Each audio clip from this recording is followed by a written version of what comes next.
While pursuant to the provisions of Standing Orders number 35, subsection 1 and 2, the Speaker of the National Assembly, being the Deputy Speaker, Honorable Moses Cheboy, who is overseeing the business of the House this morning, has further ordered that the House be added some 5 minutes where the bell will be ringing to allow for more members to make their way into the chamber.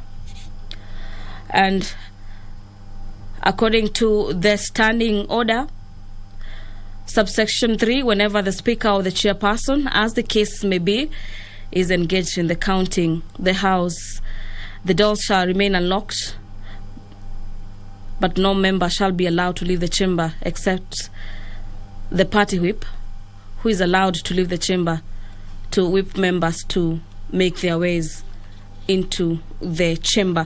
A couple of motions are also lined up before the floor this morning. There will be a special motion by the Chairperson, Departmental Committee on Matters Finance and National Planning. The special motion is on the consideration of the nominee for appointment to the office of the members of the Salaries and Remuneration Commission. And yesterday we witnessed the House make their input to a report by the committee, the Departmental Committee on Matters Finance and National Planning. And what remains this morning, or what is to be expected, is that the House will be voting to adopt or reject the committee report. The Departmental Committee on Matters Finance and National Planning had proposed that the House adopts the report, in which it found Elizabeth Wangoi Mushiri fit to sit in that particular commission. The Chairperson, Committee on Matters Selection, will be moving a motion on the appointment of the members to the Committee on Members' Service and Facilities Committee. The appointment of members to the Committee on Parliamentary Powers and Privileges by the Chairperson, Committee on Selection, is also a motion before the floor this morning. And equally, the changes to the membership of various committees is another motion that will be moved by the Chairperson on Matters Committee on Selection. Another key motion before the floor this morning is the report of the 2022 Budget Policy Statement by the Chairperson, Budget and Appropriations Committee.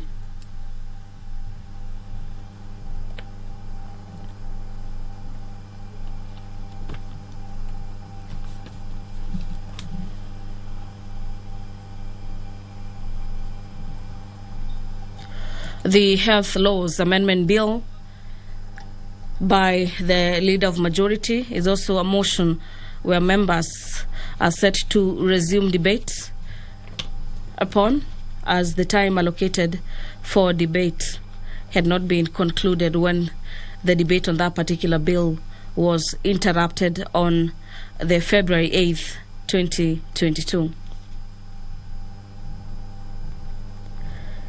The Coffee Bill, a bill by the Chairperson, Departmental Committee on Agriculture and Livestock, is another bill before the floor of the House. And so is the Sasako's Amendment Bill, National Assembly Bill number 55 of 2021. Order. We can now start business. Order. Take your seats, please.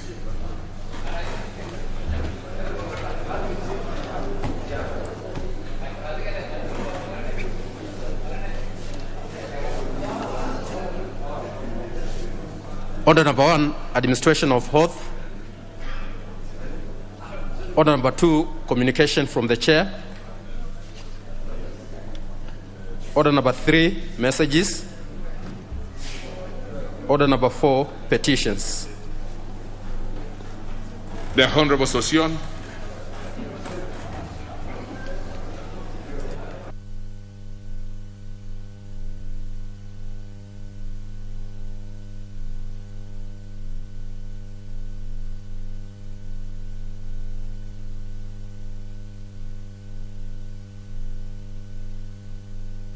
Honorable Sosion, are you not ready?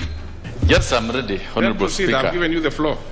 Yes, Honorable Speaker, I rise to present a petition regarding refusal by the Teacher Service Commission to acknowledge undergraduate, graduate and postgraduate qualifications attained by teachers in service from recognized institutions and universities. I, the undersigned, on behalf of concerned teachers, draw the attention of the House to the following. 1. That the government of Kenya is committed to ensuring the policy of objectives for teacher education are aligned to meet the aspirations of the Constitution, Kenya's Vision 2030, and UNESCO's Education 2030 agenda exposed in Sustainable Development Goal number 4. Honorable Speaker, that Section 35(2)A of the Teacher Service Commission Act 2012 emphasizes the need for the Commission to require every registered teacher to undertake career progression and professional development programs. 3.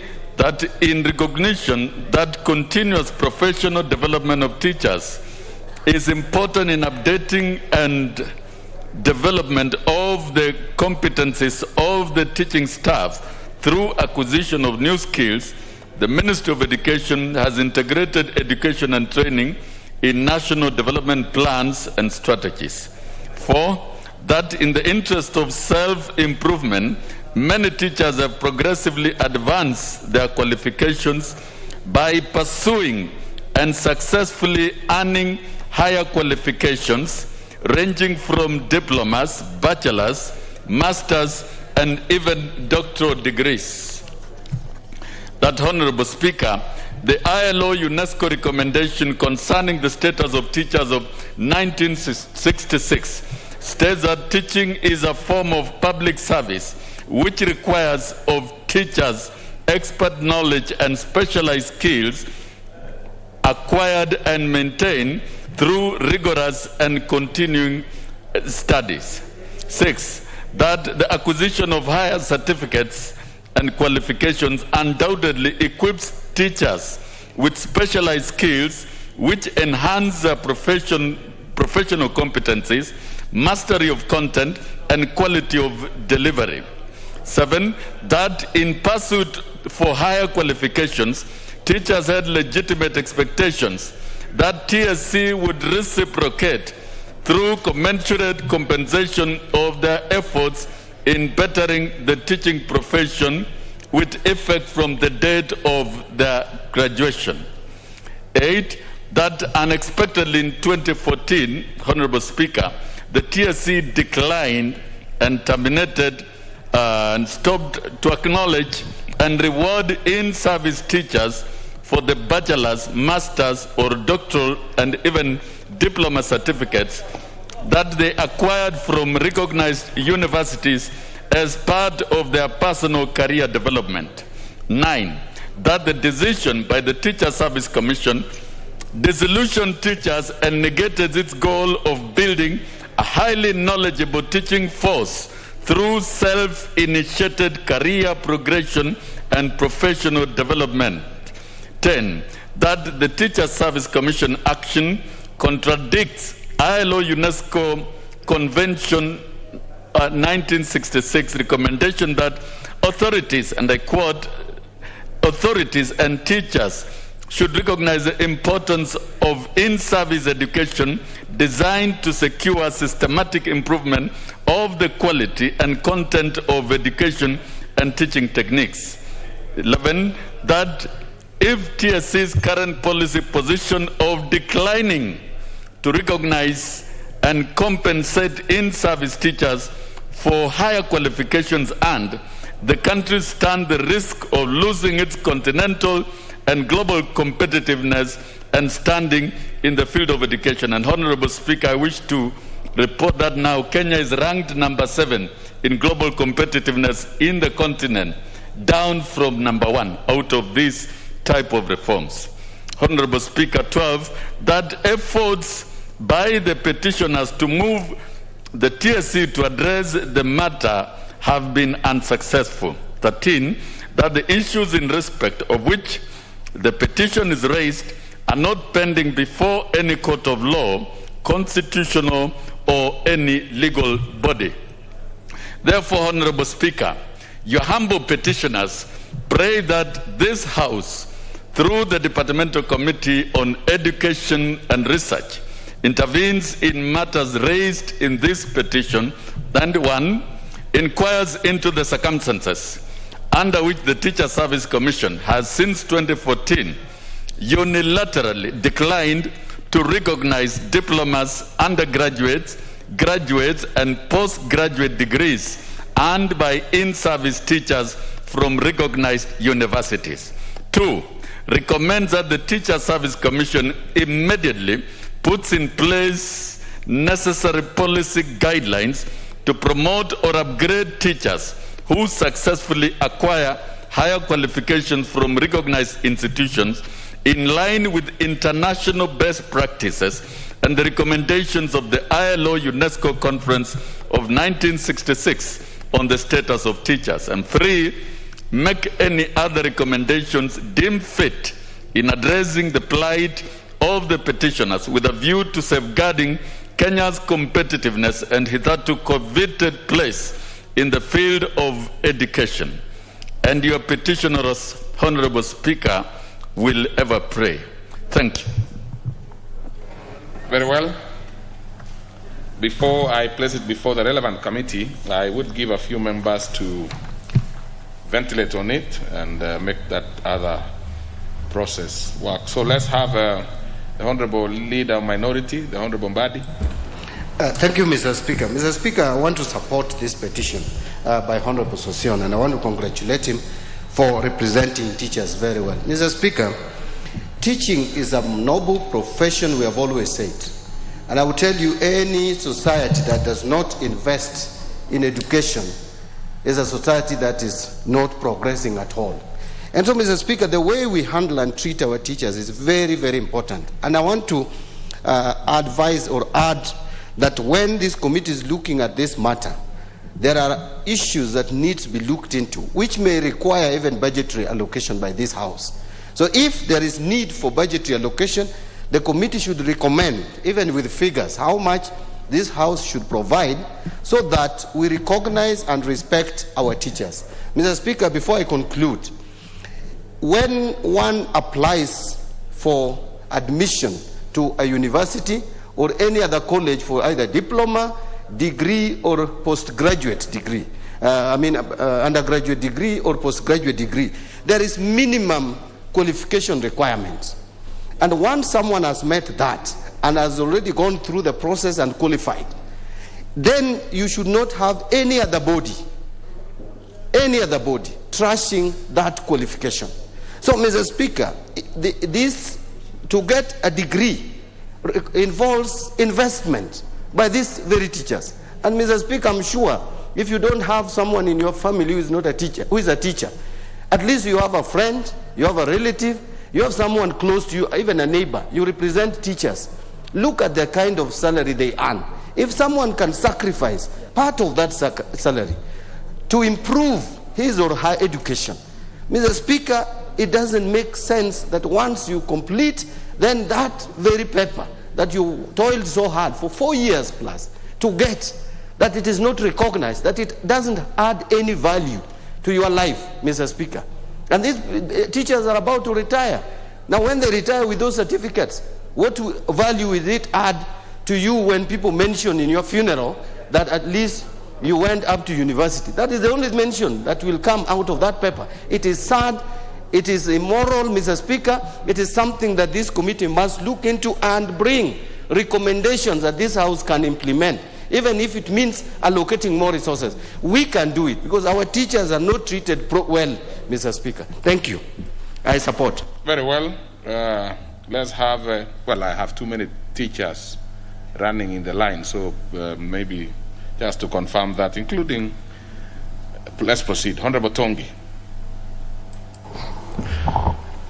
Thank you, Honorable Speaker, for the opportunity also to support this, the petition. Honorable Speaker, I believe that we are all a function, a product of teachers. And the teachers have given a lot of contribution to Kenyans to where we are today, Honorable Speaker. Without the teachers, we would not be having the kind of quality we have in Parliament here today, Honorable Speaker. We would not be having the doctors that we're having today in the country, Kenya. We would not be having the professionals that we have in the country, Honorable Speaker. And we need to appreciate that if people fail exam at any given point, depending on the circumstances at that point in time, Honorable Speaker. People have gone back to school to enhance and improve their capacity of delivery of service. If a teacher has gone back to school because he or she has realized the opportunity that they would add, the value they will add to the community, to Kenyans, Honorable Speaker, they should not be punished, rather they should be rewarded. This idea of punishing them by not giving them promotion on account of what they have sacrificed so much, Honorable Speaker, because like my colleague has said, education is an investment, just like any other investment. Okay, Honorable Tongi, please wind up, because I really don't intend to open it too much. Thank you. Honorable Speaker, I'm guided and I support the motion because as a former teacher, I believe that that's the way to go. We should reward and encourage teachers for better performance and improving the country, Kenya. Thank you.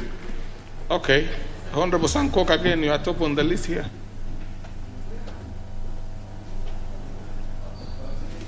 Thank you so much, Honorable Speaker, for giving me this opportunity. And let me congratulate Honorable Association for really representing teachers in this House very well.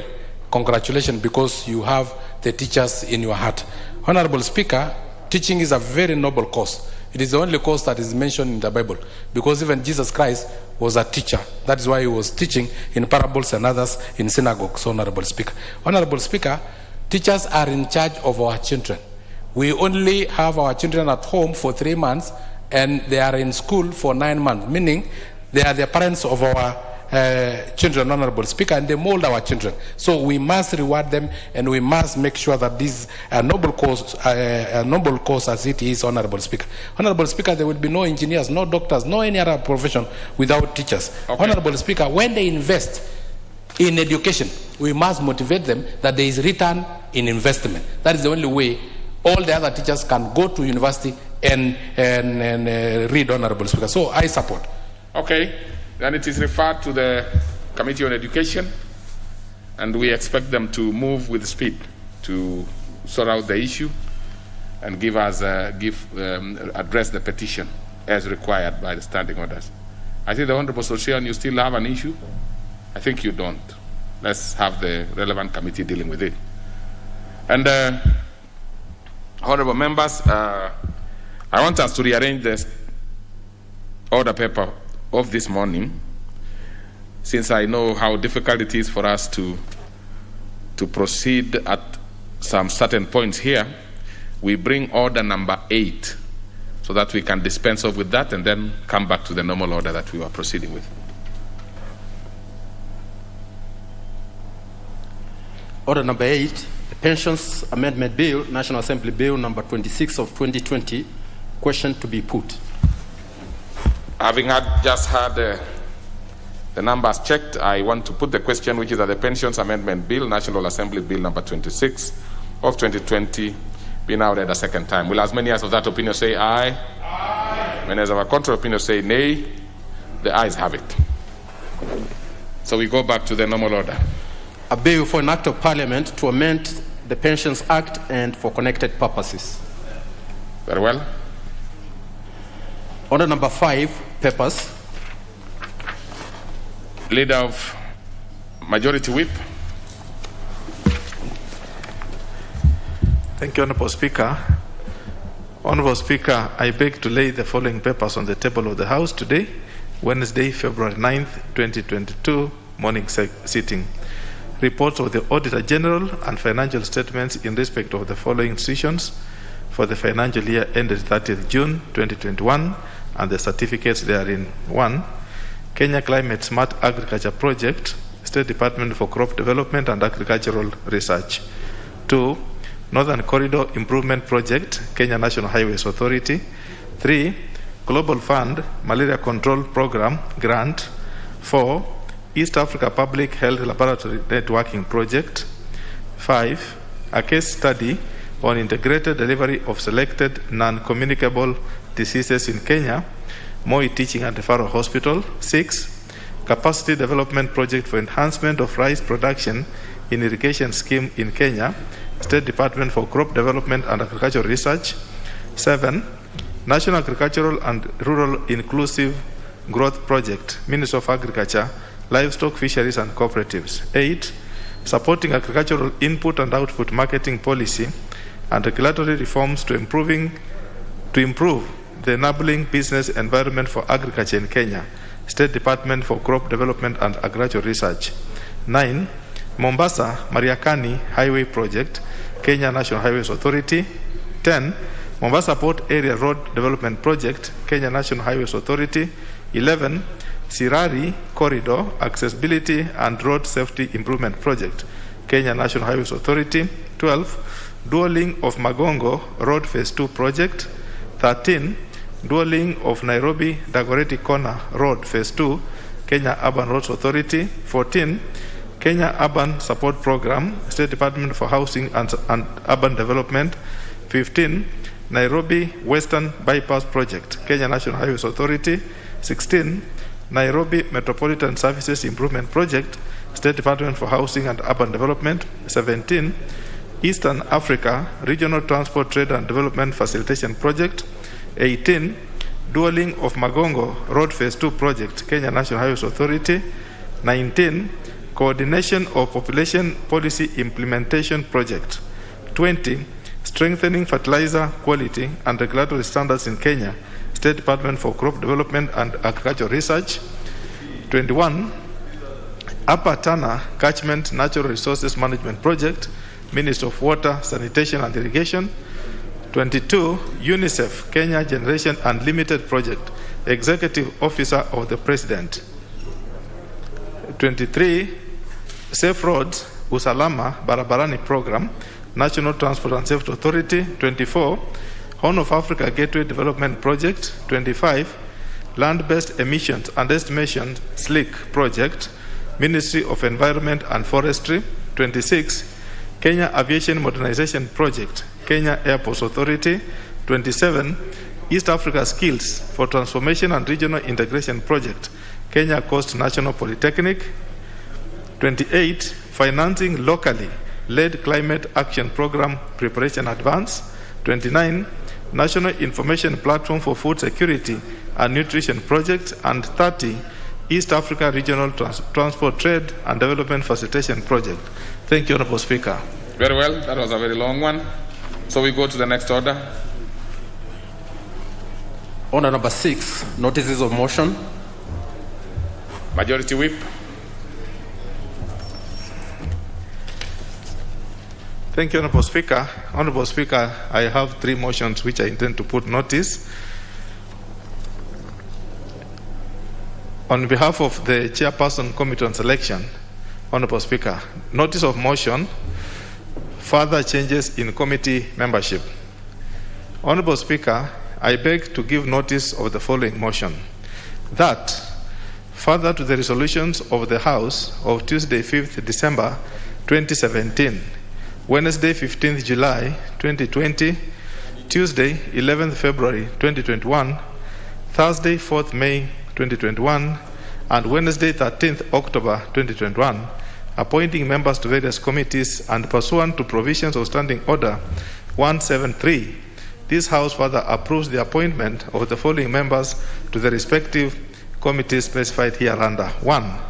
The Honorable Kato Olemetito Judah, MP, the member for Kajiado South Constituency, to move from the Departmental Committee on Defense and Foreign Relations to the Departmental Committee on Agriculture and Livestock. 2.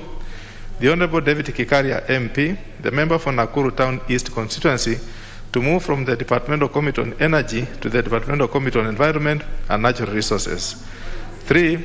The Honorable Jafet Kareke Mbiuki, MP, the member for Mahara Constituency, to move from the Departmental Committee on Environment and Natural Resources to the Departmental Committee on Trade, Industry and Cooperative.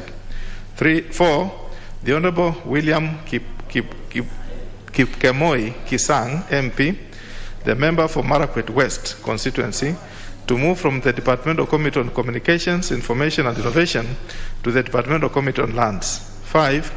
The Honorable Ali Wario MP, the member for Bura constituency, to move from the Select Committee on Regional Integration to the Departmental Committee on Energy. 6. The Honorable Catherine Waruguru MP, the member for Laikipia County, to move from the Departmental Committee on Agriculture and Livestock. 7. The Honorable Adan Keinan Walie MP, the member for Eldas constituency, to move from the Select Committee on National Cohesion and Equal Opportunity to the Departmental Committee on Defense and Foreign Relations. 8. The Honorable Jeremiah Ngayu Kioni MP, the member for Ndaragwa constituency, to move from the Constitutional Implementation Oversight Committee to the Departmental Committee on Energy. 9. The Honorable Khatib Abdallah Mwashetani MP, the member for Lungalunga constituency, to move from the Departmental Committee on Lands to the Departmental Committee on Trade, Industry and Cooperatives.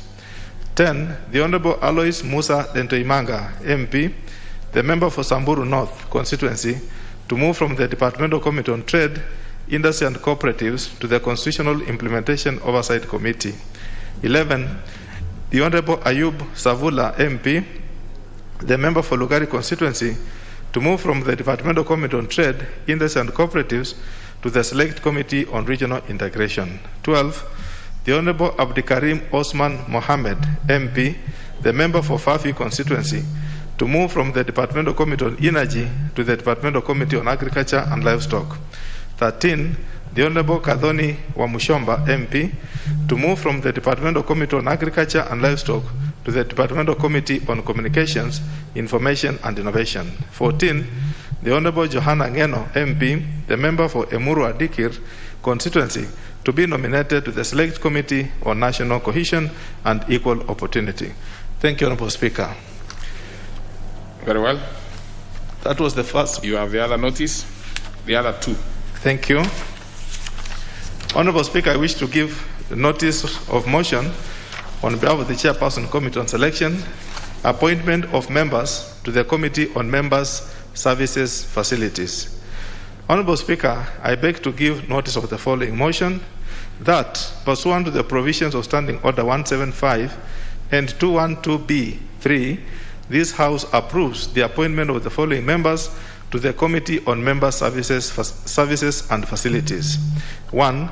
The Honorable Ezekiel Mashogu Ombaki MP. 2. The Honorable Dr. Swarab Manjan Mishra MP. 3. The Honorable Samuel Moroto Shumel MP. 4. The Honorable Rehema Hassan MP. 5. The Honorable Rigathi Kashagwa MP. 6. The Honorable Charity Kadhambi Shepkwoni MP. 7. The Honorable Elisha Odhiambo MP. 8. The Honorable Bernard Otieno Okoth MP. 9. The Honorable Engineer Nzambia Thaddeus Kithua MP. 10. The Honorable Christopher Wangaya Aseka MP. 11. The Honorable John Walter Owino MP. 12. The Honorable Elsie Muhanda MP. 13. The Honorable Generali Nixon Kiprotich Korir MP. 14. The Honorable Beatrice Ngada Nyaga MP. And 15. The Honorable Kimani Ishungwa MP. The final notice, Honorable Speaker, on behalf of the Chairperson Committee on Selection. Honorable Speaker, appointment of members to the Committee on Parliamentary Powers and Privileges. Honorable Speaker, I beg to give notice of the following motion, that pursuant to the provisions of Section 15(1)(a)(2) of the Parliamentary Powers and Privileges Act 2017 and Standing Order 175, this House approves the appointment of the following members to the Committee of Parliamentary Powers and Privileges in addition to the one specified under Section 15(1)(a) Part I of the said Act. 1. The Honorable Josphat Kabinga Washira MP. 2. The Honorable Anthony Gathiaka Kiai MP. 3. The Honorable Vincent Kipkurui Tuwei MP. 4. The Honorable Francis Chachu Ganya MP. 5. The Honorable Didmas Wekesa Barasa Mutua MP. 6, the Honorable Gladwell Cheriot, MP. 7, the Honorable Andrew Madime, MP. 8, the Honorable Omar Mwinyi Shimbwa, MP. 9, the Honorable James Onyango Oyo, MP. 10, the Honorable Danson Mwashako Mwakuwoma, MP. 11, the Honorable Oscar Kipchumba Sudi, MP. 12, the Honorable Johanna Ngeno, MP. And 13, the Honorable Wario Galisha Gufu, MP. Thank you, Honorable Speaker. Very well. Next order. Order number 7, questions and statements. Under that particular order, we have 5 ordinary questions. We'll start off with the Honorable Badi Twalib. No. Well, the following members have made requests for deferment, including the Honorable Badi Twalib and the Honorable Robert Mbui, and therefore I will defer these particular questions to another opportune time. So we'll go to the next. The Honorable Member for Homa Bay Town, the Honorable Peter Kaluma. Thank you, Honorable Speaker. Honorable Speaker, I stand to ask question number 023 of 2022. It's a question to the Cabinet Secretary for Education. Honorable Speaker, 1, could the Cabinet Secretary explain the reasons behind the decision by the Kenya National Examination Council to merge examination centers for purposes of hosting primary and secondary schools national examinations? 2, did the council take into account factors such as the long distances the candidates have to travel, their safety and welfare of those with physical disabilities prior to making the said decision, particularly for candidates in day secondary schools and primary schools? Number 3, what measures has the ministry instituted to ensure the candidates, particularly pupils and those with disabilities, are not unduly disadvantaged by the merger? I thank you, Honorable Speaker. Very well. That one will be replied to before the Departmental Committee on Education and Research. Next is the member from Vita, Honorable Abdul Swamad. Asante sana Bwana Spika, nainuka kuuliza swali la 24 la mwaka 2022 na nataka hili swali liweze kwenda kwa waziri muhusika wa masala ya fedha. Swali la kwanza Bwana Spika, baada ya shirika la Kenya Ferry kuweza kusimamishwa na kufungwa na kazi zake kuweza kupelekwa kwa halmashauri ya bandari Kenya Ports Authority katika mwezi wa Juni mwaka 2021, ningeomba waziri Bwana Spika aweze kutuelezea hatma ya wafanyikazi wa Kenya Ferry, hususan ikiwemo mambo ya kujua uajiri wao, mambo ya kujua hali zao, pia vile vile kujua nyongeza za mishahara kulingana ya kwa sasa wako katika upande wa Kenya Ports Authority. Now, the Honorable Nasir, I'm struggling to really follow you, and I'm sure the rest of the membership are, because you know, you've asked the question, you made the request for the question in English, and you are asking in Swahili. I've been pursuing, and you are doing very well until the last bit where you changed some of the... So, well, I will allow you, but that should be the last. Members, if you make a request for us, a question in Kiswahili, you must ask it in Kiswahili. If you do it in English, it should be the same. Because, Honorable Nasir, if you look at it, the issue of payment over arrears, when you bring it in Kiswahili for us who did well in Kiswahili, you realize that there is a possibility that you have actually gotten something extra out of the question you asked. You have actually enhanced the question using the changes in the language. Bwana Speaker, but the reason why I'm actually a bit lenient, Honorable Nasir, and surely this is being extremely lenient, is because we are encouraging members to ask questions in Swahili, because, of course, many Kenyans would be happier getting the questions in a language they understand even better. So that's why I'm a bit lenient. But please, let it not be a routine. Let it be very clear. We are not going to allow in future. Ask these questions in Kiswahili as much as possible. If you look at the order paper, we'll be having the member for Kwale asking it in Kiswahili. She made a request in Kiswahili. So whereas I'm a bit lenient, the Honorable Nasir, we will eventually ask the clerks, the office, to basically, interpret the question you've asked in Kiswahili, so that what you had asked in English is going to be the one you are going to achieve in Swahili. Asante sana, Bwana Speaker.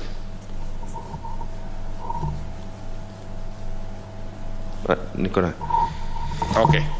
Asante sana Bwana Speaker kwa mwelekeo wako. Na itabidi tuanze kutembea kidogo na kamusi katika suti zetu, Bwana Speaker. Lakini kama ulivyoweza kuzungumza ni kuhusiana na nyongeza zao. Pili, Bwana Speaker, kulipwa zile ada ambazo kwamba wanazodai. Na tatu, Bwana Speaker, manufaa yoyote mengine yatakaweza kuweko.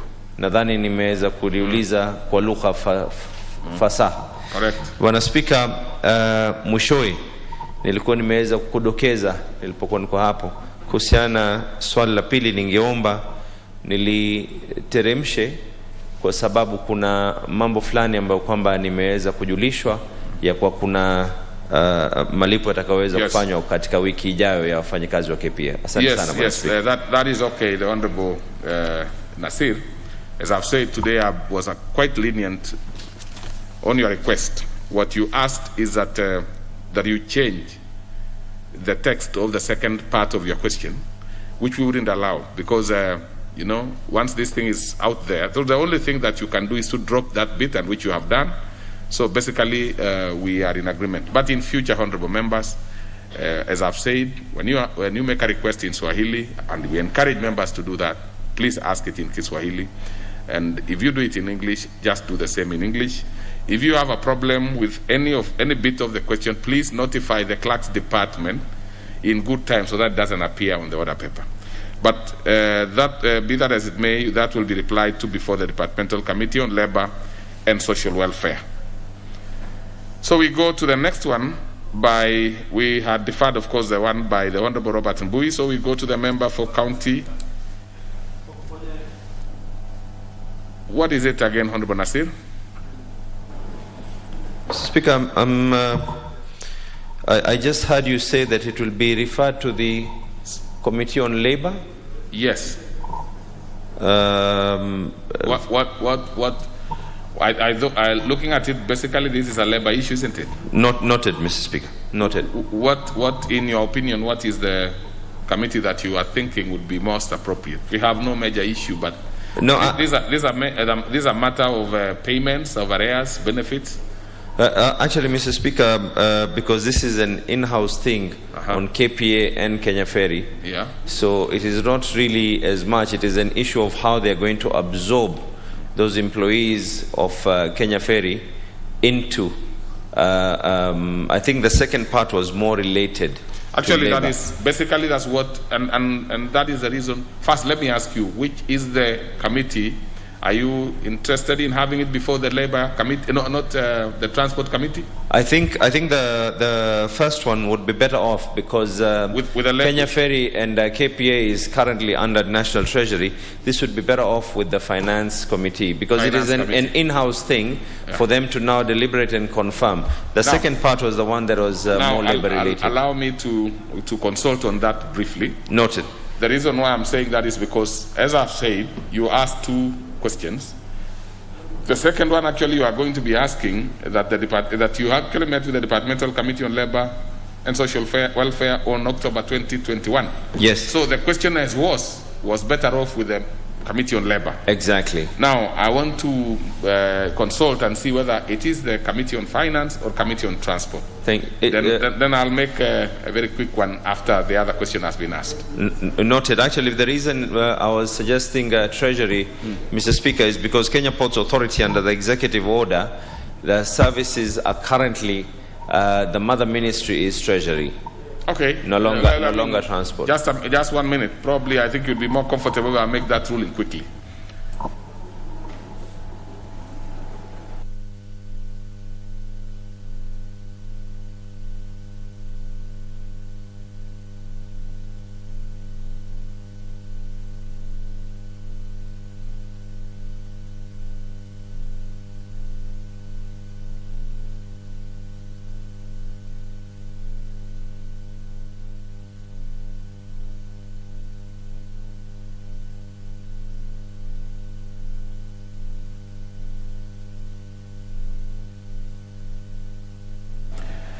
So, Honorable Nasir, your request is granted. It will be replied to before the Departmental Committee on Finance. I think that makes you happy. Now we go to the member, tutamuita mjumbe wa kaunti ya Kwale. Asante sana. Ambaye anaitwa Mheshimiwa Zuleika Hassan. Naam, asante sana Bwana Spika kwa kunipatia hii nafasi. Naomba kuuliza swali la 27 la mwaka huu wa 2022 kwa waziri wa leba na mambo ya kijamii. Wizara itaanza lini kuandikisha wazee, mayatima na watu wenye uwezo maalum wapya ili wapokee fedha za msaada za serikali? Asante. Now, hiyo itajibiwa mbele ya kamati ya idara ya leba na mambo ya kijamii. Right? So that marks the end of our question time, and therefore we go to the second bit, which is statements, and let's give the opportunity to Honorable Adan Haji Yusuf, member for Mandera West, to make his statement request. Thank you, Mr. Speaker. I rise, Honorable Speaker, pursuant to order, Standing Order 44-2C, I rise to request for a statement from the chairperson of the Departmental Committee on Administration and National Security regarding the abduction and subsequent killing of Yahya Mohammed Hassan, ID number 260-93404, age 34 years, from Golbo Ward of Moyale Sub-County, Marsabit County, and Mohammed Abdullahi, a police officer, force number 100594, who was based at the DCIO office in Embu County. Honorable Speaker, sir, on Thursday, 22nd of January 2022, Yahya Mahmoud Hassan and Abdurrahim Abdullahi, the police officer, were abducted by an unknown person allegedly suspected to be security officers at the junction of Isiolo and Meru at around 10:37 a.m. based on their last telephone contacts while in Abdurrahim's car, Toyota Royal Crown KBX 773V, which was later found dumped at Kambigarba area of Isiolo. The body of Abdurrahim Abdullahi was found on 22nd of January 2022 at Coral area near Iten town. Later taken to Iten Hospital mortuary and buried in Wajir. This matter was reported to the police via OB number 13/22/1.2022, while the family of Yahya reported the same as a missing person as per OB number 50/22/1.2022.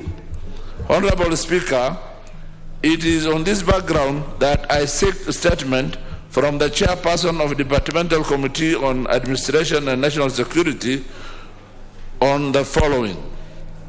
What is the status of investigation into the abduction and killing of the two, and has any suspect been arrested in connection with the death of Abdurrahim and the disappearance of Yahya Mahmoud Hassan?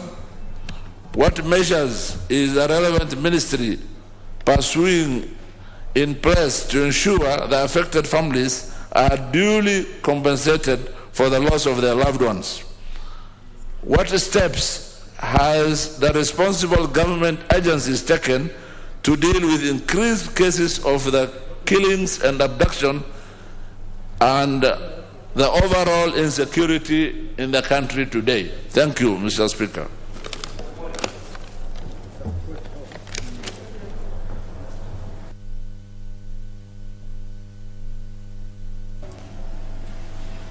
Okay. Honorable members, we will move to the next order. And remember, that was a request for statement, not a petition.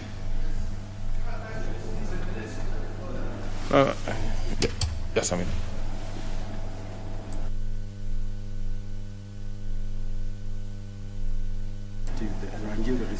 Honorable members, that will not be opened for obvious reasons. You see, you will resolve that issue at the committee, and when there will be response, you will have an opportunity to ventilate on it one way or the other.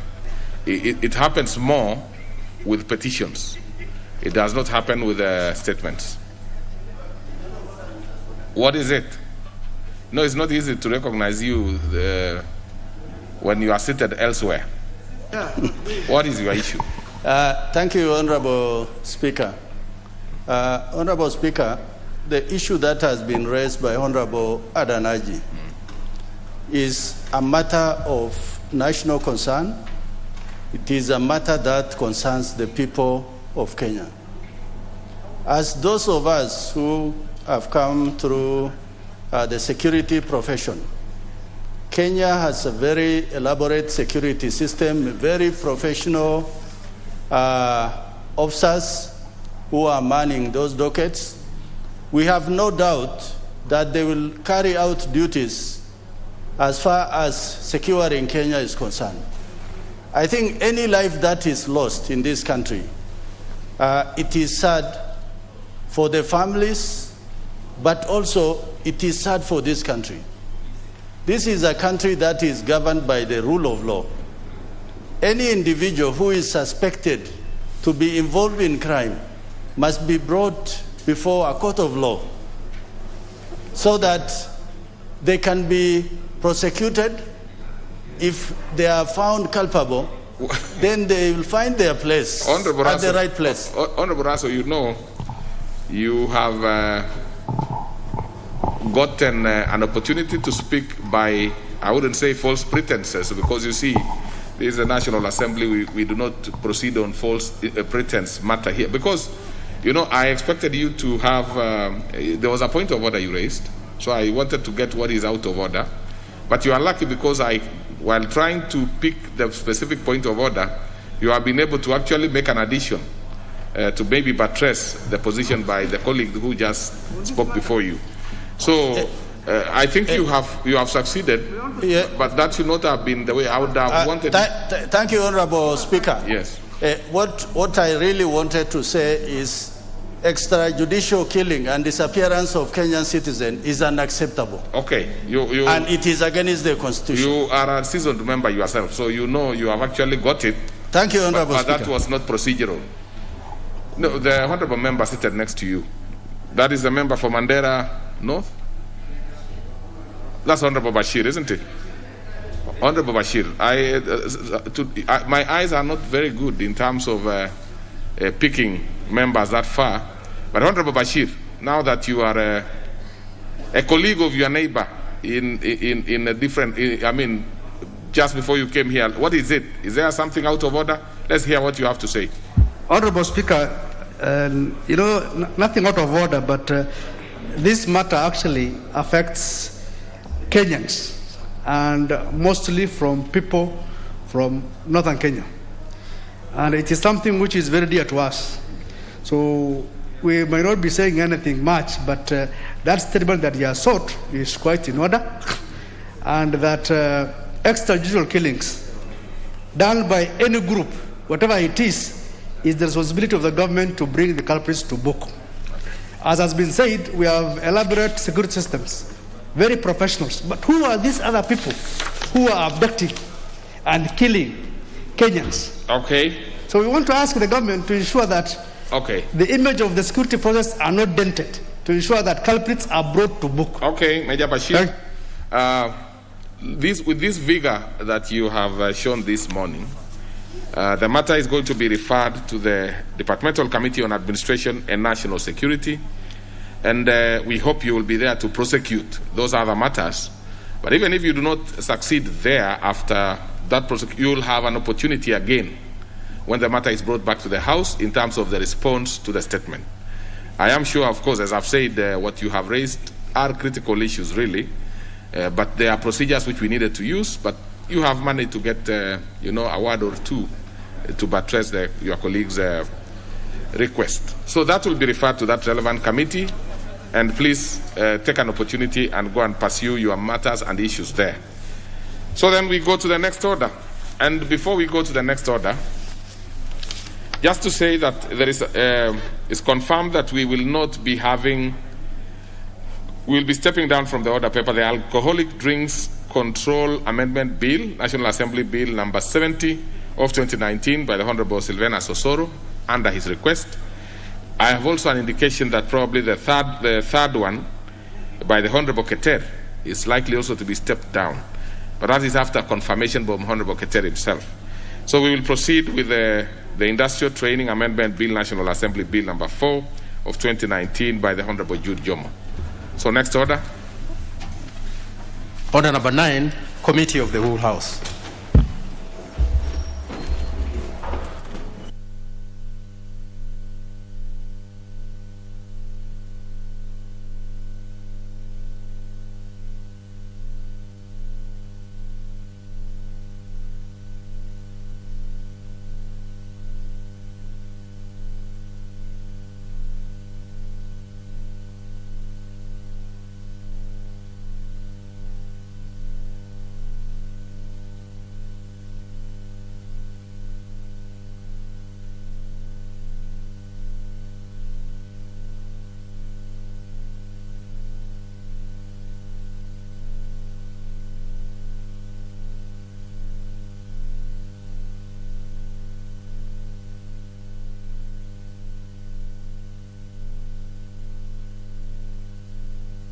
So we are starting with the industrial. Honorable members, order. We are now in Committee of the Whole House to consider 3 bills. We shall start with the Industrial Training Amendment Bill, National Assembly Bill number 4 of 2019. The chairperson of Labor and Social Welfare Committee is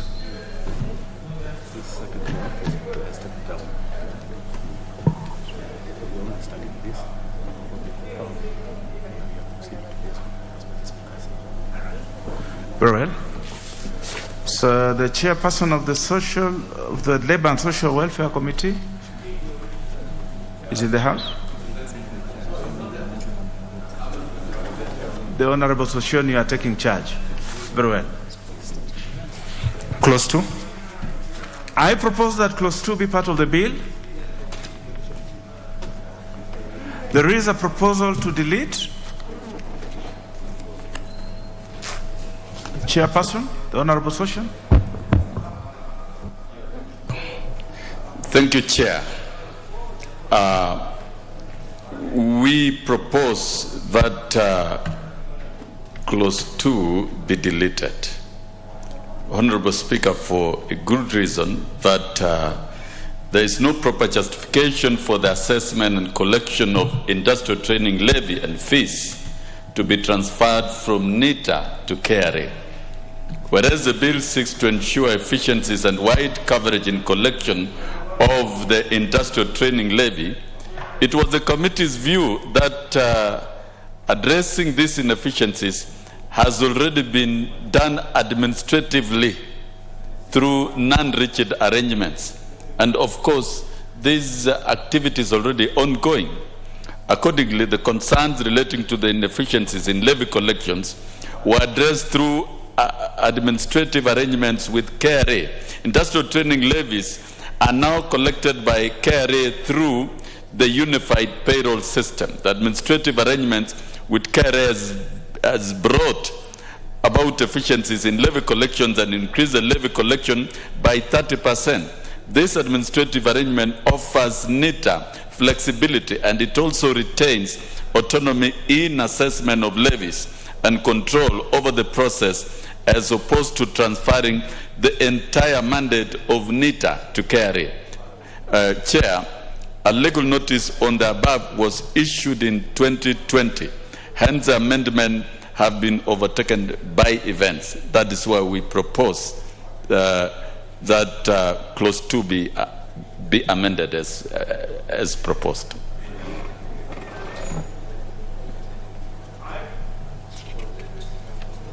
I propose the question that clause 2 be deleted as proposed by the chair.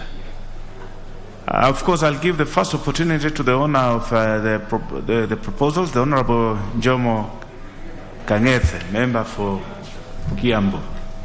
Bwana Chair, the major role of this House is to legislate and to make rules. And what is happening is that the executive is abrogating itself rules of making legislation. Mr. Speaker, Mr. Chairman, I brought this bill for the first time in this Parliament in 2015, but did not see the light of the day because of the delays that were there during that Parliament, and it was not able to see the light of the day. Now, I brought it again in 2018, and this is the time we have come now for that reading. In the process, the executive have seen what we want to attain from this bill, and they have used a shortcut to attain the same purposes. In 2020, the minister in charge of labor introduced a gazette notice mandating KRA to do exactly what we want this bill to attain. So what will happen next time when we get a minister who is not interested in this? And the whole purpose of giving KRA this mandate is to make sure that all the people all the employers who are supposed to remit their levy do remit the levy. The National Industrial Training Authority do not have the capacity to do that. They do not have the data. They have nothing. They are just groping in the dark. But if that mandate is given to KRA, they have all the data they require. They'll just leverage it on it. And in this bill, they are given timelines within which, after they collect, they will submit this money to National Industrial Training Authority. This is the only way we can get enough money to train our youth in technical jobs so that they can be able to conquer the challenges that we are having in our country for unemployment, for lack of technical knowledge and technical know-how. Otherwise, if we just let an organization like NITA, whose best the main function of NITA is to train, they do not know how to collect levy. And two, let us not allow executive to come into this House and take our role and go out there and legislate on our behalf. That is our mandate, and we should refuse to let it go. And I urge members to support me in this, and I can promise that our country is going to have highly skilled people when this happens, because we will have enough money to train our youth. Thank you, Mr. Chairman. The Honourable I reject the proposal to delete that.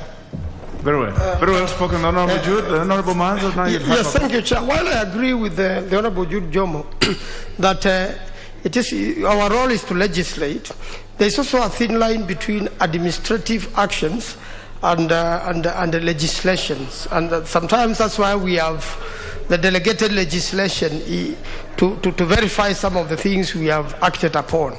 While I agree KRA is most effective and is already doing it, that action has already been taken administratively.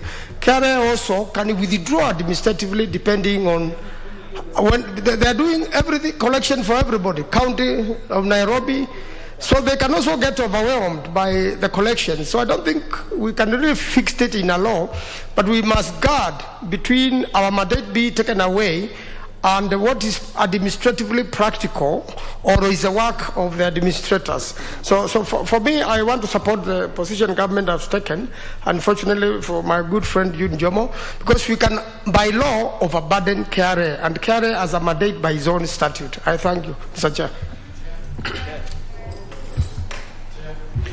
The Honorable Walter Martin Owino, the member from the West. Sorry, I was thinking of always a good friend, Martin Woodchip. Yes. Thank you, Chair.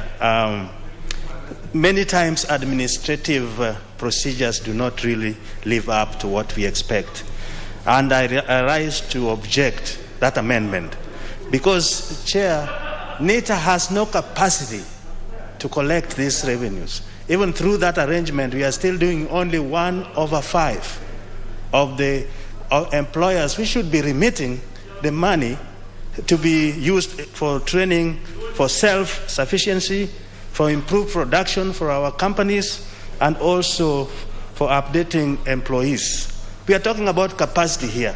So if they cannot do it, and the Chair, KRA have even taken many counties, and they cannot be overwhelmed because they are trained to do that. If they are overwhelmed, they can tell us they need more personnel. They have not said that. So saying that we just leave it as it is, and it is not working. Right now, even from my bursary kitty, Chair, we have to supplement continued education.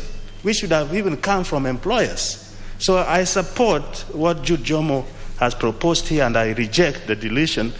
If said and done, we will have money for HELB, which is now in crisis. We'll have money for TVETs, which is very, very fitting now because of technical requirement. And also we'll have money for employers back in terms of capacity building. So I reject. The Honorable Shamala. Thank you, Chair. I rise to support this amendment by the Honorable Jude Jomo. I do believe, and I wish to express that I think KRA can never be overwhelmed when it comes to collecting levies or taxes, and they are the institution that are best able to deal with this. We cannot, and it is extremely important that we appreciate and understand the power of technical training, and also that we respect it. We can't all be in formal education. We can't all be teachers, doctors, and lawyers. There was a time several years ago when we had polytechnics, when we rolled out excellent technical workforce, and this technical workforce must rise up again. There must be an incentive for them, and they must realize that there is honor and there is dignity in this particular area. And I agree that the body most capable, the body that has the most capacity, the body that will have the most impact will be the KRA. With those few remarks, I do support. Finally, the Honorable Angwe. Thank you, Honorable Chair. Honorable Chair, I wish to support the proposal by Honorable Jude Njomo that we retain KRA. I want to speak, Honorable Chair, as somebody in budget committee. Once you associate, when you look at the A&A that's collected by state agencies vis-a-vis the tax collected by KRA, it's almost a measure of 95-5. Therefore, Honorable Chair, it's important we let this money be collected by KRA and appropriated with the instructions from the agency to support our youth. I wish to support the proposal by Honorable Jude Njomo. The Honorable Brighton, member for Konoin.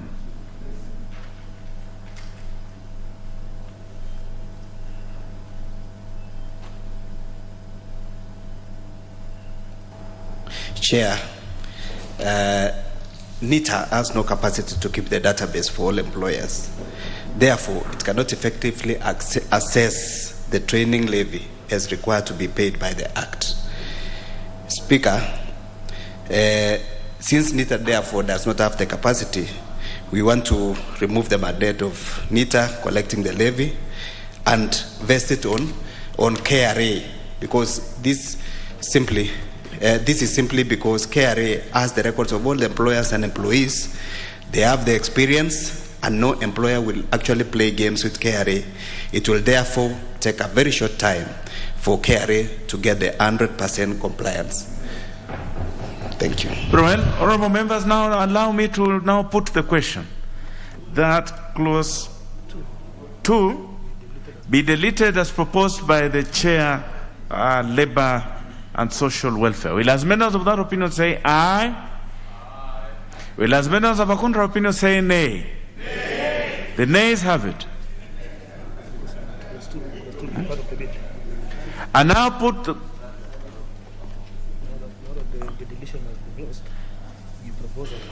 yes, now that I now put the question that clause 2 be part of the bill. Will as members of that opinion say aye? Will as members of a contrary opinion say nay? The ayes have it.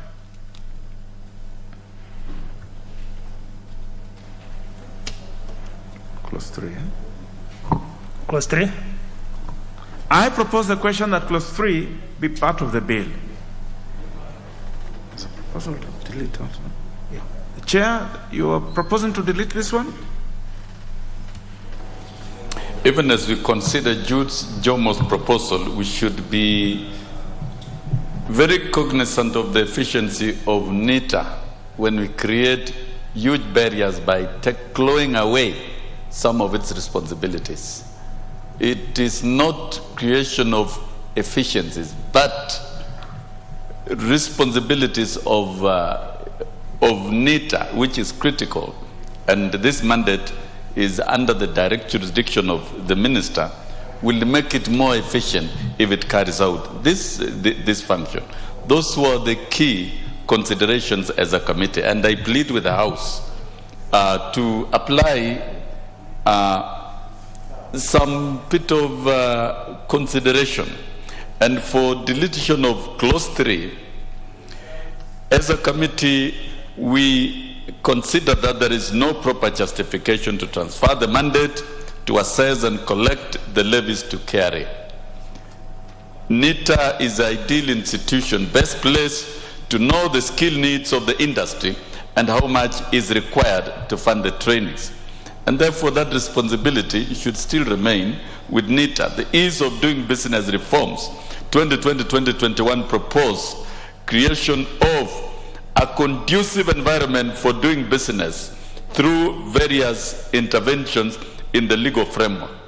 Chair, the proposals were implemented through the Business Law Amendment Bill number 2, Act of 2021 under Section 5B, that provides for actual collection of industrial training levies. The proposal to set the due date of payment of training levy to be 5th of every month will result in enforcement and compliance challenges due to numerous due dates for remittance of various taxes and levies such as PAYE, NHIF, and SSF contribution.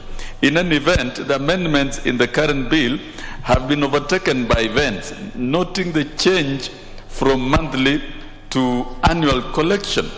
There is no proper justification to increase the fee payable. The training levy of 50 shillings per employee per month was assessed as sufficient by stakeholders and NITA, and should be retained as such. The fee is set by the Cabinet Secretary in the regulations. Chair, for efficiency, fees are provided for in subsidiary legislation, which is easier to revise without subjecting the same through a complex process of amendment in Parliament. So we should be very cautious. If we elevate this from regulation to the law, we are creating unnecessary barriers. And in effect, we will be making NITA ineffective.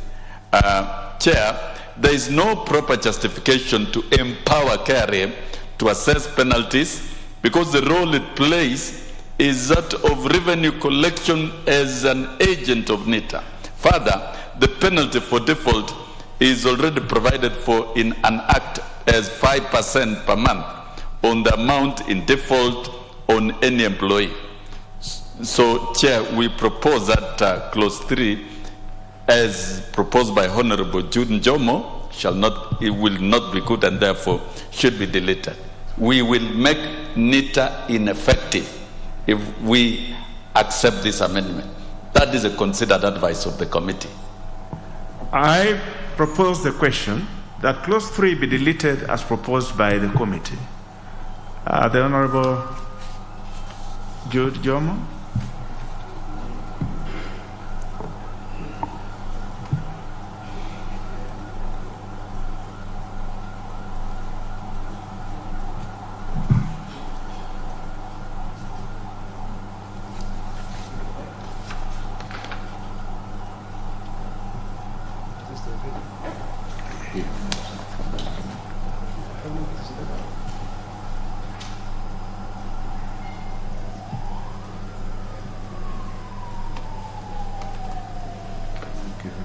Any other one that is close to him?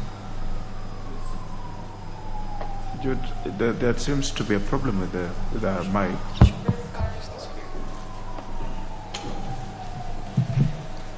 No, I'd like the Honorable Jude Njomo to start because he has a further amendment to it. The Chair, I'm rather confused because we were done with clause 3 and I had the Mr. Honorable Sosion addressing clause 3, which we have already voted for.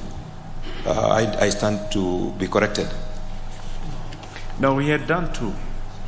We did 2. We did now 2. This is 3. This is clause 3. Clause 3. This is clause 3. Mr. Chair, there have been claims that KRA may be overwhelmed in performing this duty. During preparation for this and when this matter was first raised, I wrote a letter to the Commissioner General of KRA, and he wrote back to me saying that he is in a position to be able to collect and to remit the same at a timely fashion. There is also another notion that is being brought that it is KRA who are going to assess and even put penalties. In this case, what we are doing is just making KRA an agent of NITA because they are specialized in collecting levies and taxes. So they are going to act as agents for NITA and they will only be paid a commission for the work done. Otherwise, they are just going to collect what has been mandated by the Act, and they are going to penalize according to what the Act have said. So this is not going to present any problem.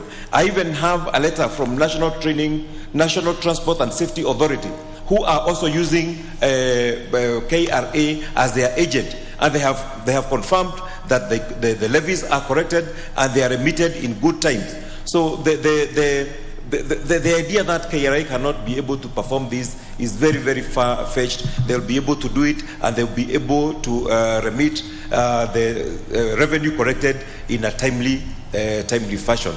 And the fears that we are going to strip naked the responsibilities of NITA are also far-fetched. Because the core business of NITA is coming up with training and curriculums that are going to carve out our technical people, our youth, to be specialized in the work that they do. We need people who are specialized welders, we need good electricians, we need people who are very good in what they do in terms of technical training. So if they let those who are specialized in collecting levy collect their levies and remit to them, they will be better positioned to do what they are supposed to be doing, and that is training our youth. We need more trained youth. We are even there is also a proposal that some of this money will go into making our TVET institutions to be better equipped and to perform better. We know that the government has provided in every constituency a TVET institution. So what will happen if we do not take care of our TVET institutions going forward? So this, after the levy is collected, some of the monies will go into improving our TVET right at our villages where we have built them, to make them be able to provide training to our youth, so that in every corner of this country we shall have carpenters, we shall have welders, we shall have electricians who are well trained to perform in their duties. So I oppose the deletion, Mr. Chairman. Very well. So the Honorable Jude, basically the arguments on this one are similar to the previous one, because I mean, if It's virtually the same argument. You're right, So I think it is fair just to, because the argument is the same, that we make a decision on it. I will therefore put the question that clause 3 be deleted as proposed by the committee. Will as many of that opinion say aye? Aye. Will as many of that opinion say nay? Nay. The nays have it. And now,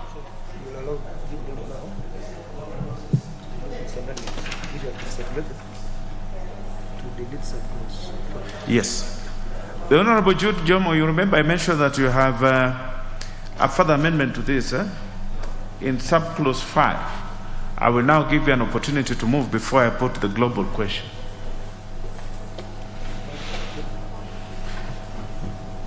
Just come back to where you have been, to mic number 1.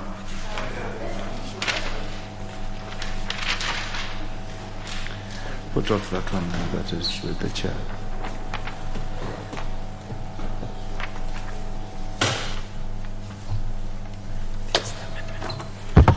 Thank you, Mr. Chairman. I want to move an amendment. Notice is given here by member for Kiambu. That is me.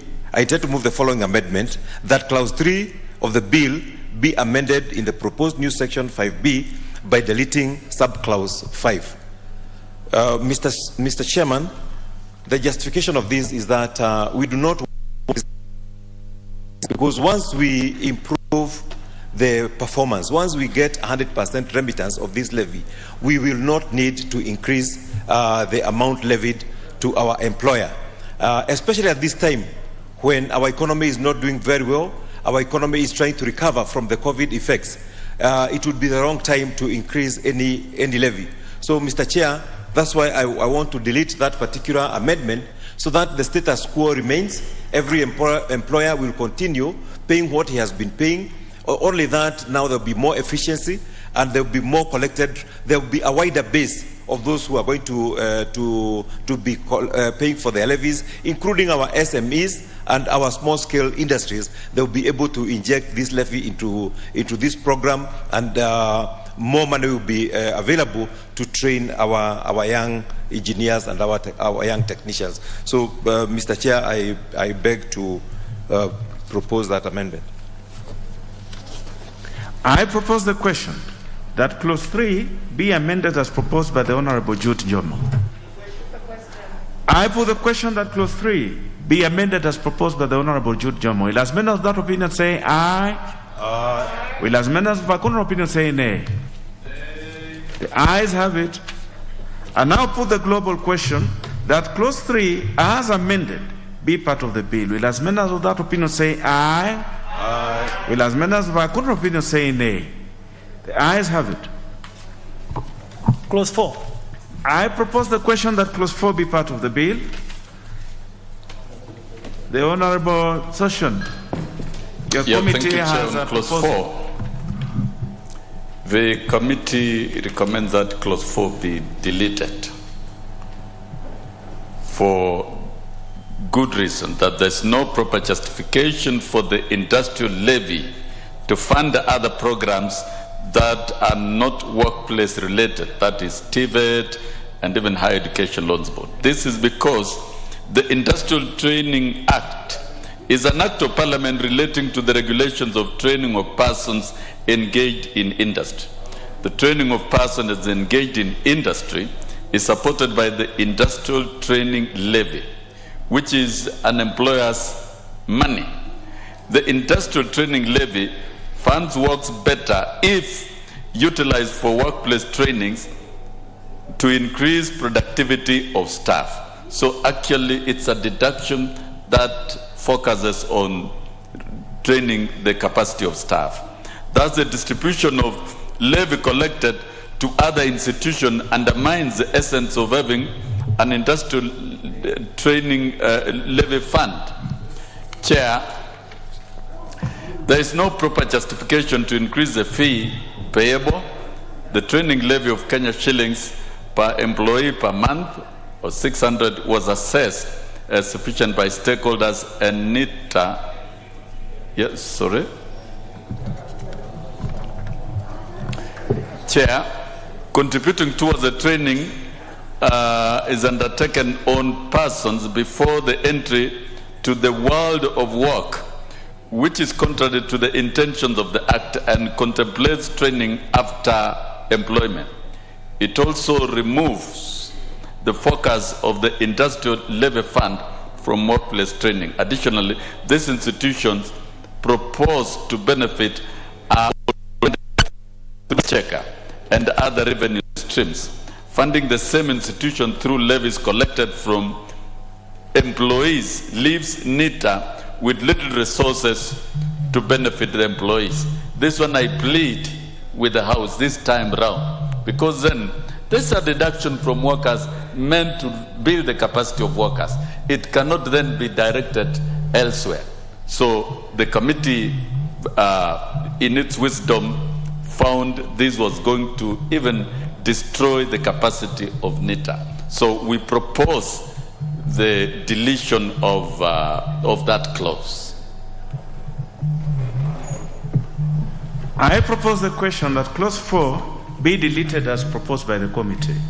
I give the first opportunity to the Honorable Njomo, member for Kiambu, the honor. Thank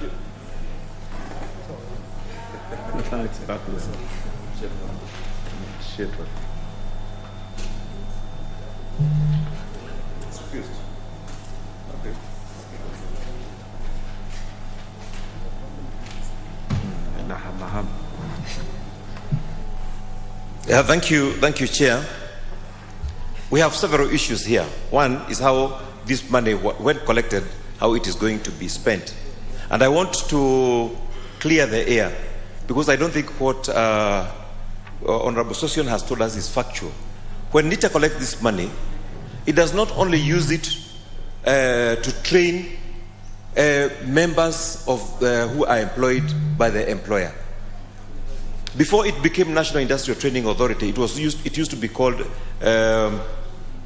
DIT, Directorate of Industrial Training. And many people, including myself, were trained even before we joined employment by employers who were our prospective employers. And that is how they obtained training. Now, many employers have benefited from people who have trained themselves in these technical training institutions. And those are the people who are working in the industry now. So the employer should feel ready also to give back to the society by giving part of the collection of, and this is only 20%, which is going to be used between the TVET institutions which we have built. And it is not going to be given out, it is going to be loaned to students through Higher Education's Loans Board, so that they can be able to obtain a good technical education that will enable them to become good employees. And it is going to help the same employers are going to employ these people, and they're going to help them in their industry. So, Mr. Chairman, I would really object to deleting of this particular clause, because this is what we need as a country. This is what we need to improve our workforce and to improve the knowledge base that we have for our technical field, so that we stop importing everything, and including technical people. We have had occasions where we have specialized work to be done in our country, where we have to import technical staff. So, Mr. Chair, I really object to that. And Mr. Chair, what I am proposing here is that 20% of the training levies collected shall be used for funding establishment, operating. The Honorable Judy, you have made your point. Yes, you have made your point. Okay. I think that part. I just wanted to emphasize on this fact where we. Sorry, I think the 20% you have spoken to it. I think let us make progress. The Honorable Manzo. Owing to the letter presented by Honorable Judy Jomo from KRA, first I want to withdraw my earlier statement that KRA will be overloaded now that they have confirmed they have capacity. And secondly, I want to say, as a member of the trade industry and cooperative, it is true. We have a problem of training in this country, and especially when people are employed or before they get employment. And but this particular training, industrial training, is what is lacking. So that particular component, although it has been devolved, you still find it is insufficient, can still be done at the county level and at the national level, and it is one of the biggest problems in the country. HELB has been having problems in having sufficient funds, and the Exchequer has not managed them well. So I believe, Chair, when we do as the Honourable Jomo has proposed, then we will still be able to take care of that problem without interfering with the original jurisdictions conferred by respective statutes of Parliament which govern those bodies. I thank you, Chair. I support. The Honourable Kamene, member for Machakos. Chair, I would like to support what Judge Jomo has said. I think it will be of importance to make sure that trainings reach out even to the TVETs, because this technical training is essential and we can see it lacking in our institutions. Thank you. The Honourable Menza, member for Kisauni.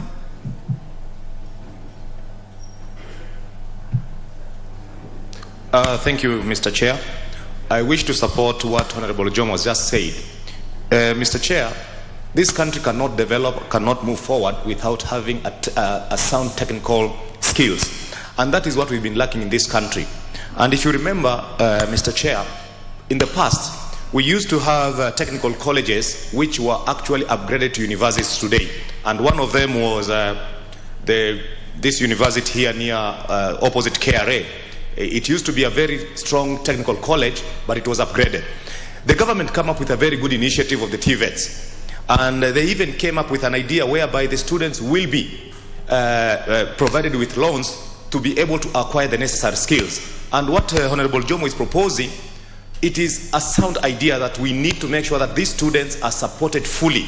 Otherwise, we will always have a gap in terms of human resources who are technical sound. And that is what we've been lacking, Mr. Chair.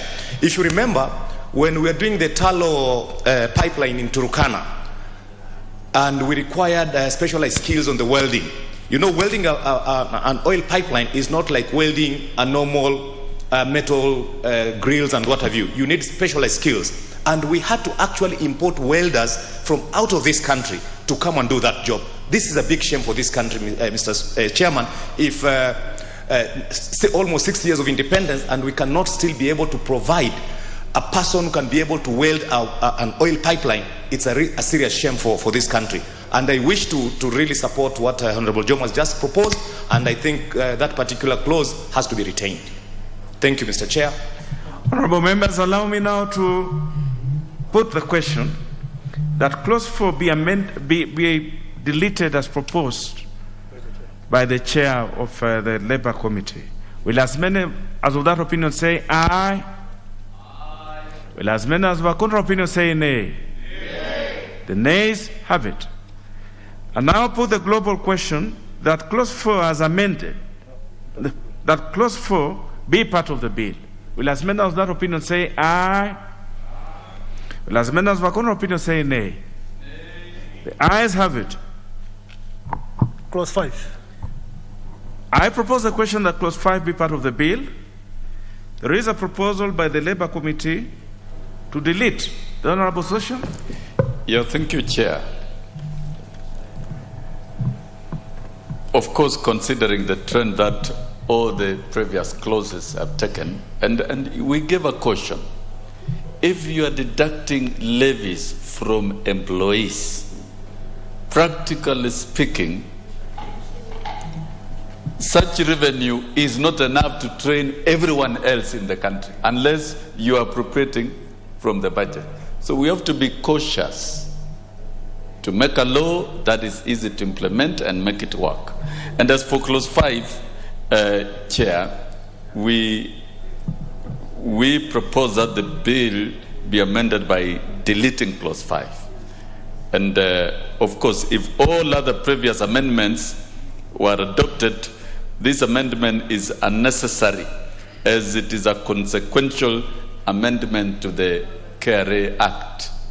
Yeah, so as a committee, we still propose that clause 5 be deleted. Thank you. I propose the question that clause 5 be deleted as proposed by the committee. The Honorable Jude.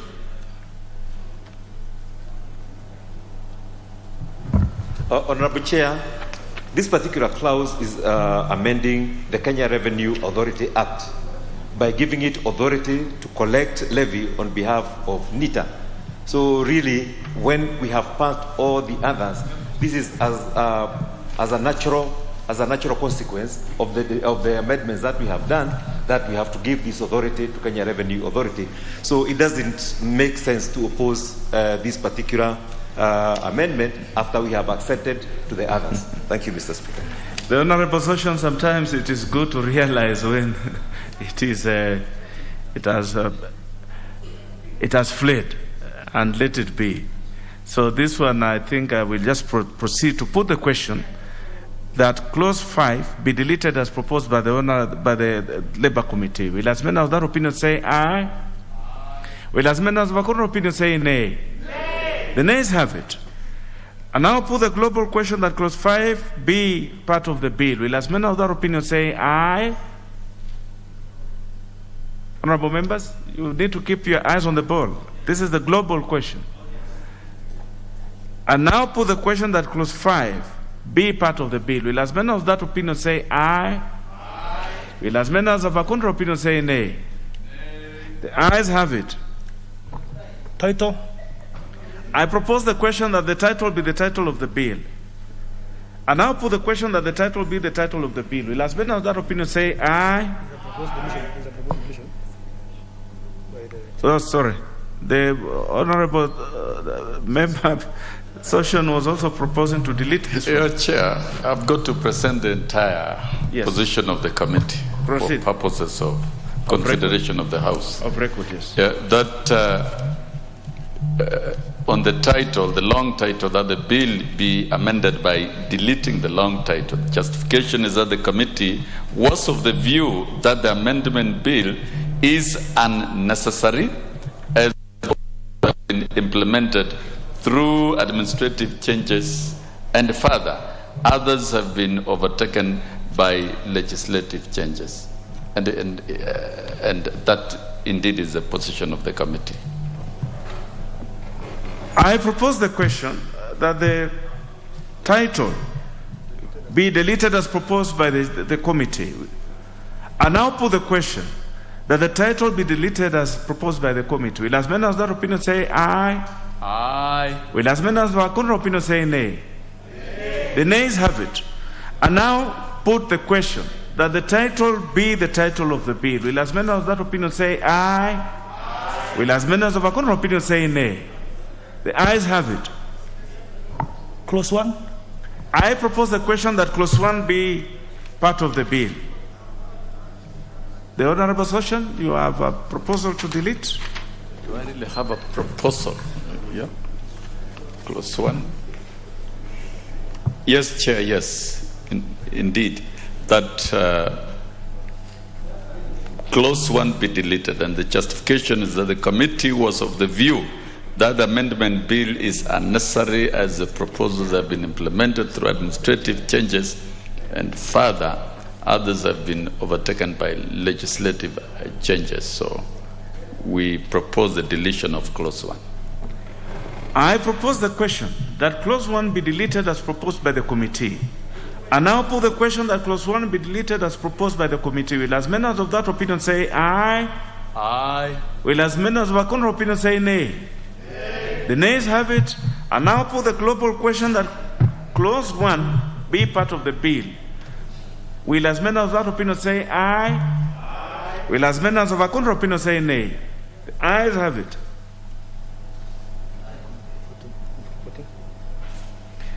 The mover to report. Thank you, Honorable Chairman. I beg to move that the committee do report to the House its considerations of the Industrial Training Amendment Bill, National Assembly Bill number 4 of 2019, and its approval thereof with amendments. Honorable members, I put the question which is that the committee do report to the House its consideration of the Industrial Training Amendment Bill, National Assembly Bill number 4 of 2019 and its approval thereof with amendments. Will as many of that opinion say aye? Aye. Will as many of a contrary opinion say nay? The ayes have it.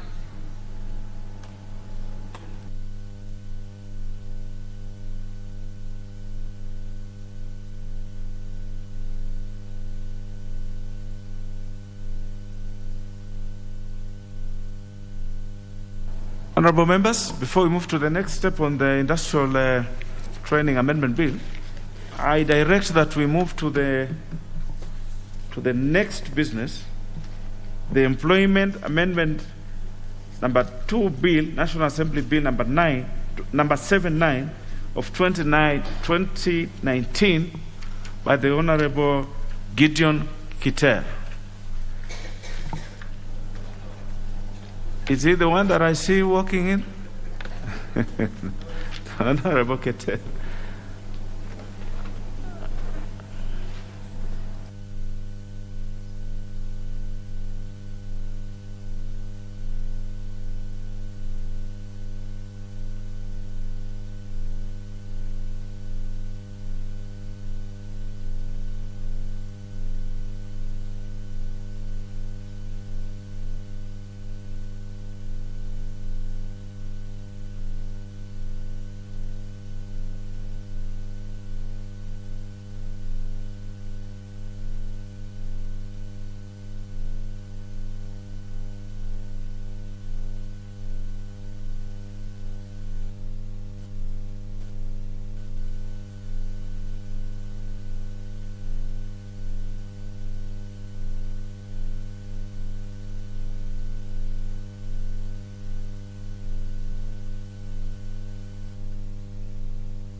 Honourable members, we are now in consideration of the Employment Amendment number 2 Bill, National Assembly Bill number 79 of 2019 by the Honourable Gideon Kiter.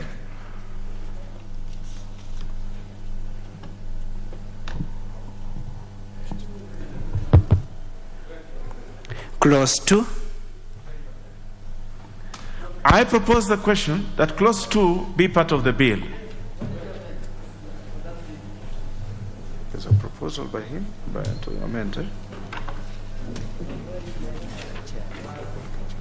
Yes, the Honourable Session, you are still on this one? There is a...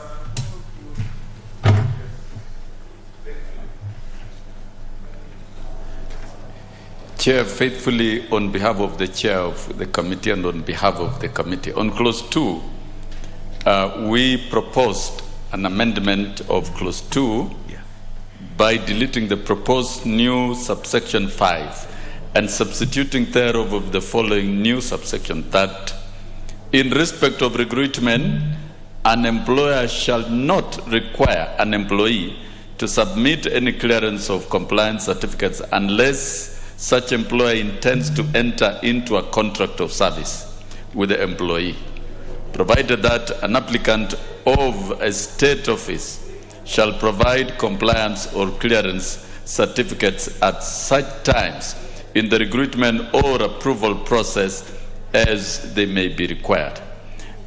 Chair, we had clear grounds of justification that whereas a clause has been redrafted to offer clarity, whereas it is necessary for an employer to require an applicant to submit the compliance or clearance certificates as a condition for confirmation of employment, the requirement should not be used to lock out applicants at the very first instant of recruitment or application. We felt it was a unnecessary barrier and on young Kenyans. An employer ought to show some serious interest in recruiting the applicant before requiring him or her to incur any cost associated with the procurement of clearance of compliance certificate, and not lock out an applicant who does not provide these documents at the initial stage or interview stage. This move will greatly benefit the youth, as the majority job seekers who have limited resources yet to incur FT cost associated with the sourcing of these clearance certificates without the promise of securing the job. Chair, we considered that majority of these applicants are very poor and cannot raise any levies, and requiring them to raise any levies is actually unfair. Chair, the committee observed that there was a difference between compliance and clearance certificates. Some institutions issued either type of certificate depending on the nature of the applicant. The clause is therefore redrafted to include both compliance and clearance certificate. And thirdly, Chair, the provision in clause 5 is necessary to ensure compliance with Chapter 6 of the Constitution of Kenya. This is because, unlike regular recruitment processes, the process of appointment of a state officer is rigorous and elaborate. It comprises various approval stages by different authorities and bodies, and as such, it should be possible for the ethics and integrity requirements to be ascertained from the first stage of approval as well as at any other stage of the approval process. Chair, we considered redrafting that clause, and we propose that the redrafted clause be adopted by the House. Thank you, Chair. Honourable members, I propose the question that clause 2 be amended as proposed by the committee. The Honourable Keter, you'll have the first go at it because it's your proposal. Or if you are not ready, we can have the Honourable Lesuda Naisula, who seems to be ready, the member for Samburu, as you put your thoughts together, the Honourable Keter. Thank you, Chair. And I just want to thank the committee for this clause and to say that it is a clause that is long overdue. As a country, we know that young people, most of them, are just fresh from campus or colleges, and Mr. Chair, they have gone through school with a lot of difficulties. And then again, we are asking them for these clearance certificates and even add a cost to it. So I think this is something that is very important, and I support. Later is to follow up that the implementation of it is actually done accordingly to how we will pass it here in Parliament. Thank you. Very well. The Honourable Oluoch, member for Mathare, do you have something to say to this? Honourable Speaker, I am waiting for the next one, which is a Community Health Workers Bill. Sorry about very that. Well. Very well. The Honourable Dan Manzo, member for Makueni. Without the benefit of hearing what the Honourable Keter was to say, I have left with no choice but to agree with the amendment. Mr. Chair, there should be no factors which affect job seekers. It should be made as easy as possible for job seekers to access jobs, and unfortunately that has not been the case in this country. There have been so many cartels, so many corners, a lot of corruption. Even for somebody to get to police, army, those things, those recruitment courses have been a problem. And therefore, owing to the fact that many Kenyans who go to school, their only way to help their families is through employment at the first instance. They are not able to start their own businesses. I really want to support the position of the committee. I thank you, Chair. The Honourable Martin Owino, do you wish to say something to this? Very well. Honourable members, allow me then to put the question. The Honourable Keter, are you now in a position to say something to the proposed amendment to your Yes. proposals? Thank you, Chair. I'm in support for the committee amendment since it is enriching the bill, and it is true. We are not graduating criminals. We are graduating Kenyans who are qualified, and they should be considered first for employment before they're being asked for any other hindrances apart from that the normal certificate they get in school. We had created unnecessary hurdles only for job seekers and preventing them from actually getting gainful employment and being taken as cash cows. So I support the committee amendment.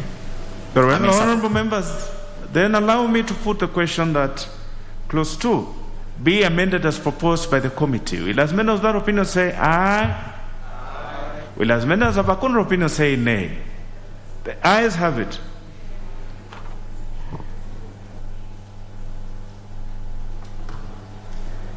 Title. I propose the question that the title be the title of the bill. There's no amendment to this. The Honorable Session? What is out of order?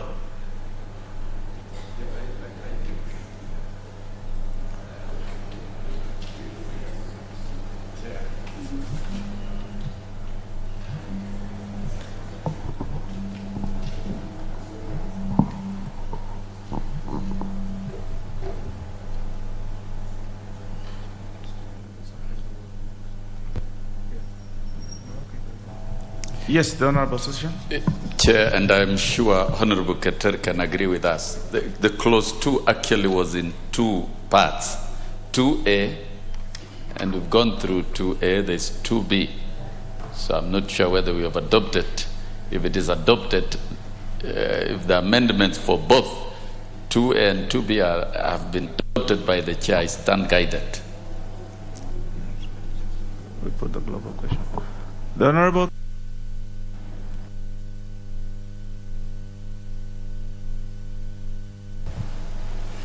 Yes, both sections I'm in support.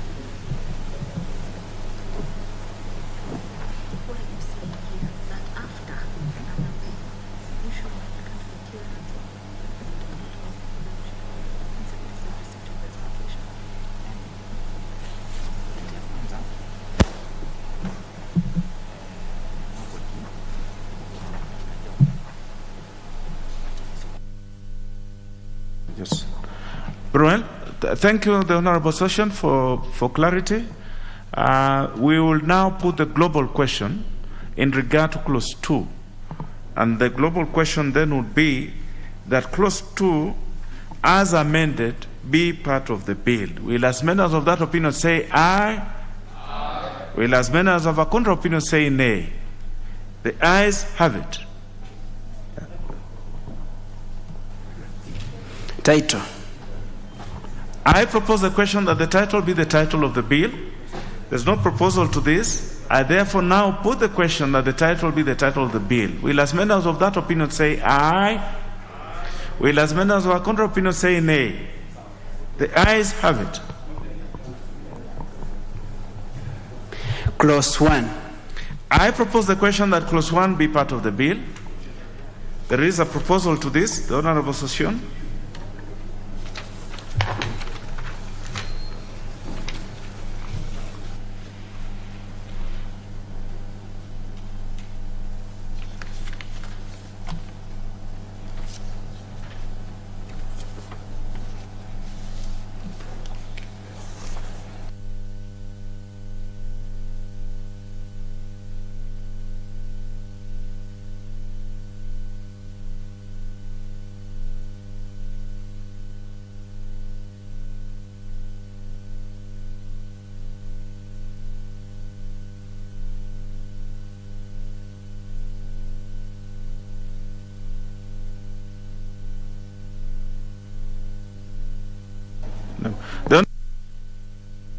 Your dilemma. Understand it is a misdirection on my notes, but you have no proposal to this. So yes, it is just a typo on my notes. So you are well. You are fine. You don't have a proposal to this. I will now put the question that the Clause 1 be part of the bill. Will as many of that opinion say aye? Will as many as of a contrary opinion say nay? The ayes have it.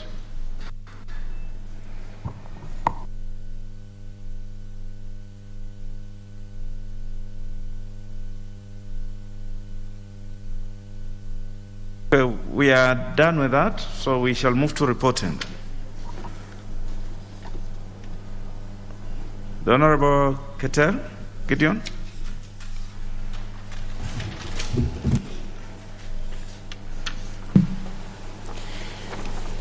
Honorable Chairperson, I beg to move that the committee do report to the House its consideration of the Employment Amendment Bill number 2, Bill of National Assembly Bill number 79 of 2019, and its approval thereof with amendments. I put the question, which is that the committee do report to the House its consideration of the Employment Amendment number 2 Bill, National Assembly Bill number 79 of 2019, and its approval thereof with amendments. Will as many as of that opinion say aye? Will as many as of a contrary opinion say nay? The ayes have it.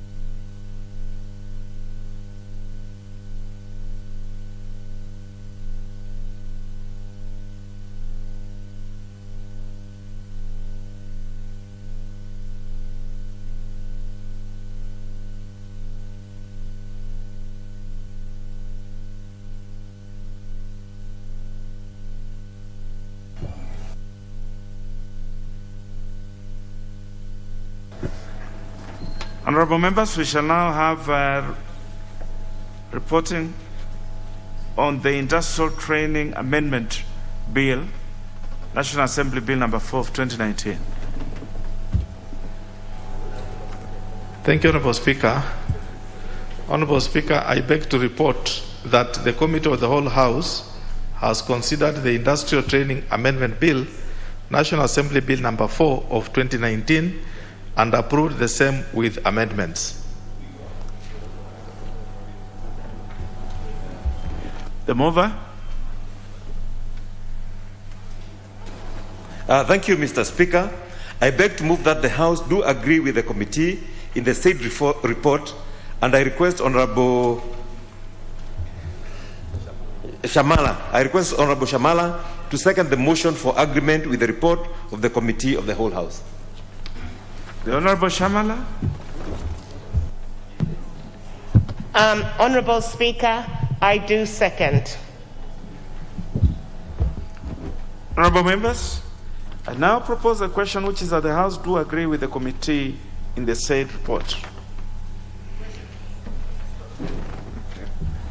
Honorable members, I direct that the next step will be undertaken when the matter will be set down in the order paper again, and direct that we move to reporting of the next bill, which is the Employment Bill number 2, as National Assembly Bill number 79 of 2019. The Honorable Wangwe. Thank you, Honorable Speaker. Honorable Speaker, I beg to report that the Committee of the Whole House has considered the Employment Amendment number 2 Bill, National Assembly Bill number 79 of 2019, and approved the bill with amendments. The mover, the Honorable Keter.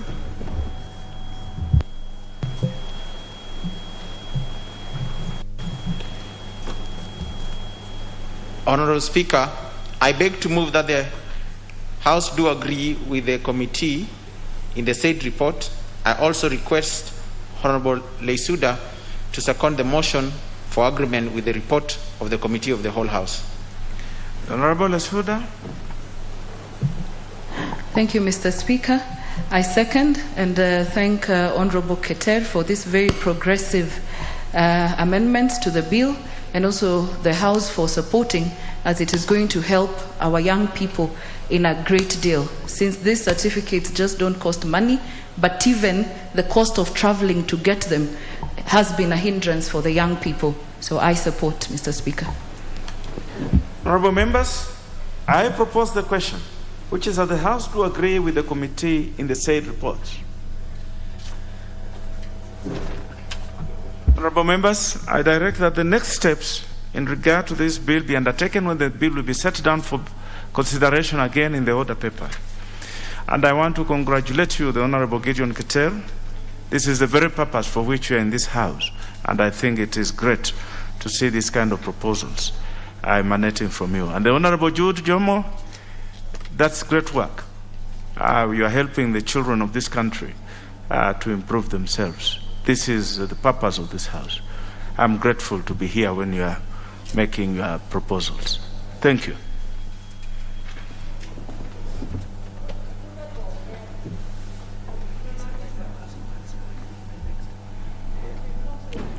I direct that we move on to the next business, the Community Health Workers Bill. Order number 10, the Community Health Workers Bill, National Assembly Bill number 30 of 2020. Second reading. Very well. Honorable members, this bill by the Honorable Martin Peter Owino, member for Ndiwa. The following members had spoken to it. That is, of course, the Honorable Dr. Martin himself, the Honorable Dr. Nyikal, the Honorable Sharif Nasir, the Honorable Ndindi Nyoro, the Honorable Badi Twalib, the Honorable Yusuf Haji, and the Honorable Mwashetani had spoken to this. So we will start off with the Honorable Odwatch Tom, member for Madare.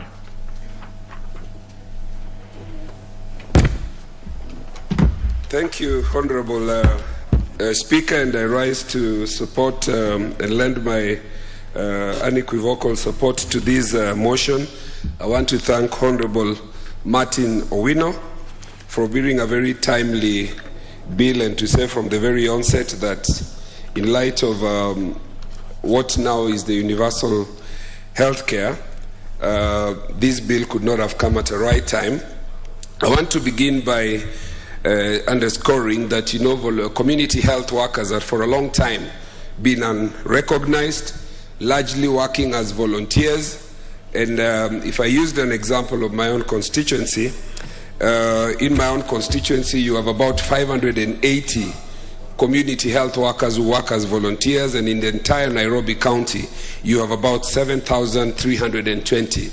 If you do the arithmetics and see the gap that needs to be filled in terms of human resource and the gap in the health profession, at least at the lower level where we have basic health care at our dispensaries, this is a crucial bill. The only thing that I need to add is that on top of it being said to be a money bill, it is important that this bill comes out very clearly and remove community health workers to people who just volunteer their time, and realize that community health workers are people like ourselves. They are mothers, they are uncles, they are aunties, they have children that they take to school, and therefore some form of remuneration is important so that they are also able to make a living. And then that brings me to clause 5, which happily establishes a council, and I believe and hope that over and above all the roles and objectives that I see there, the council will be able to do resource mobilization both from the national government and the county government, and also to be able to look out to, you know, multilateral donors, civil society, so that we are able to fill in the gap that the government is not able to fill, so that these people are able to work collectively and efficiently. Looking at clause 5, it is important to note that the establishment of this council will ensure that you know, the council ensures access to qualification of, rather to assess, sorry Chair, they will be able to assess the qualification of community health workers, so that it's not just anybody who can appear today and say that they are community health workers. They will also be able to ensure maintenance of standards of practice, same as we have standards of practice for other professionals, the medical profession, dentist, poisons board, and all, the standards of how they need to be able to carry out their work, especially clinical standards that they would be able to offer at the lower level. It will also be able to establish a professional code of conduct and look at disciplinary measures, as well as to be able to keep a record and a database of how many community health workers have just indicated in Nairobi alone My count tells me that there are close to between 8 to 10,000 community health workers. But how many are there around the country? That database is important so that even as we plan for universal health care, we are also able to see these people who offer a complementary role at the local level, how many are there? Mr. Speaker, I want to also indicate that the importance of community health workers can be looked at in 3 parallels. Community health workers are what to the health profession, what paralegals are to the legal profession, or what lay pastors are to the religious sector, or what Nyumba Kumi people are to the government at the lower administration level. And so their importance can neither be overemphasized nor gainsaid, Honorable Speaker. I also want to underscore that the role of community health workers to carry out functions that are person-centered. This is important because when you go to hospital, sometimes because of the pressing needs of time and the number of people that the doctors and health professions have to deal with, they don't have that one-on-one empathetic approach towards dealing with persons. And community health workers are able to go to the villages, to the households, and to be able to offer socio-psycho support. So this is the crucial difference that community health workers are able to bring. Community health workers are also able to address determinants of health at the local level, as they also promote access to health care to vulnerable people, for example, the disabled, the elderly, widows, and persons with HIV. This access is a crucial component of the universal health care, and that one can also not be overemphasized. Honorable Speaker, when you look at Article 43, when we talk about access, you realize that Article 43 of the Constitution says that every person has a right to the highest attainable standards of healthcare. And it also goes to underscore the question of access to emergency care and access to social security. Emergency care can be defined in different ways, but if I look at it in the context of informal settlements such as Mathare, you will find that the local common person in my constituency in Mathare and Mukuru do not have access to, for example, ambulances that can be able to quickly rush them to hospital during emergencies. Community health workers live with these people as in the person who lives next door. So they are able to offer that emergency health care to the extent that they can be able to realize when there is an emergency of a person who is a neighbor, look for a vehicle, a motorcycle, or a bicycle, and be able to rush them either to the dispensary or to the The other issue which this bill happily looks at is a question of their training, and it talks about how to train them to perform their roles, both clinical, both socio-psychological, and therefore the enactment of this bill will be able to bring a crucial component that is missing and a gap that would be very important to deal with in terms of the universal health care. Community health workers, Honorable Speaker, also guide the community on health improvement and disease prevention. And this is in terms of being able to educate the people at the local level. They make visits to home, they initiate dialogue with household members, they determine the health situation and deliver key health messages and undertake necessary action. Honorable Speaker, when we ask ourselves who are community health workers, a community health worker is a member of a community who is chosen by the community, meaning that there is already acceptability that this is a person who is known, because in terms of offering community health at the local level, that trust that the person whom you're offering this socio-psychological support or clinical support outside of hospital needs to be somebody who trusts you. So these are people who are identified by the community, they live with community members, chosen by community or organizations to provide health and medical care within the community, and is capable of providing preventive, promotional, and rehabilitation care to that community. Honorable Speaker, some of the benefits also, as I continue to underscore, of the community health workers is to gain support from other organizations serving the community, develop trust on one in terms of interpersonal relation, and deliver services that are appropriate and based on a language that the people at the local level encounter. And so, Honorable Speaker, based on this, and given that our universal health care is about to take off or is taking off, Honorable Speaker, it is important that this complementary role, this gap that will be filled by community health workers, be fast-tracked, be implemented, and a budgetary framework be put in place so that we mobilize resources from national government, from county government,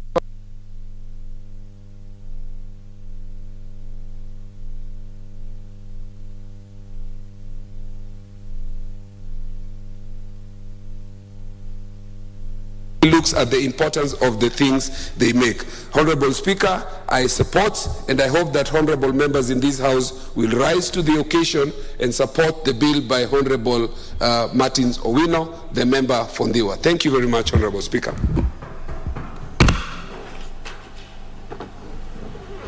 The Honorable Wangwe.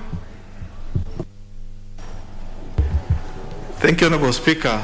Honorable Speaker, on the onset, allow me to say I support this bill, the Community Workers Bill 2020.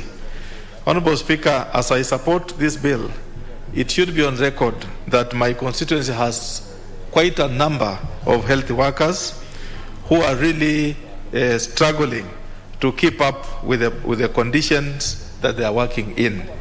Honorable Speaker, allow me to appreciate and thank the Honorable Owino for these wonderful thoughts he came up with, such that he is able to think on behalf of the very strong population of health workers.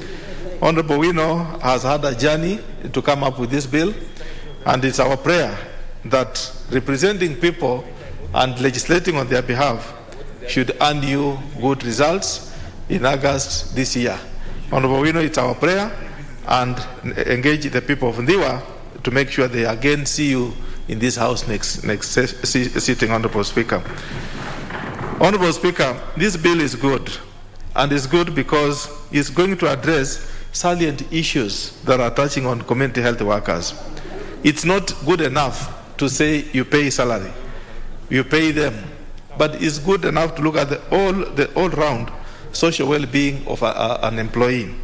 This bill, Honorable Speaker, is going to look at the recognition of the health workers. It's going to address the issue of training of health workers. It's going to look at the licensing on how the community health workers are going to work. And in overall, Honorable Speaker, is going to address the regulation of their practice and provide for the establishment of the Community Health Workers Council. Honorable Speaker, when you have a council, you have an umbrella organization where issues can be discussed, all conversations can be done at a council level, and Honorable Speaker, this is a bill that is going to address that. Honorable Speaker, this is a bill that is going to broker between the county government and national government. How do we put policies at the national level and they are implemented at the county level? This is a bill that's going to address that. And Honorable Speaker, the issues of handouts, which, for example, some counties are paying health workers 2,000 shillings per month as stipend. Let us not pay them stipend of 2,000 shillings, Honorable Speaker. I want to appreciate my county government. That's a step in the right direction. However meager it is, it's a step in the right direction. But let us now give rise to a better view, a better way of addressing the issues of community health workers than before. Honorable Speaker, the pandemic of COVID-19 has just come in. Initially, health workers were just meant to be otherwise called midwives. They would only be assigned in villages to assist our ladies and our mothers to have children. But today, community health workers, Honorable Speaker, have gone and risen beyond when COVID came. Honorable Speaker, the only person who could address the issue of COVID to the villagers at home, myself, having come from the village of Bunyala in Sisore, where not everyone understands English and Kiswahili. It's only the village community health worker, Honorable Speaker, who could address my community people in our language to understand.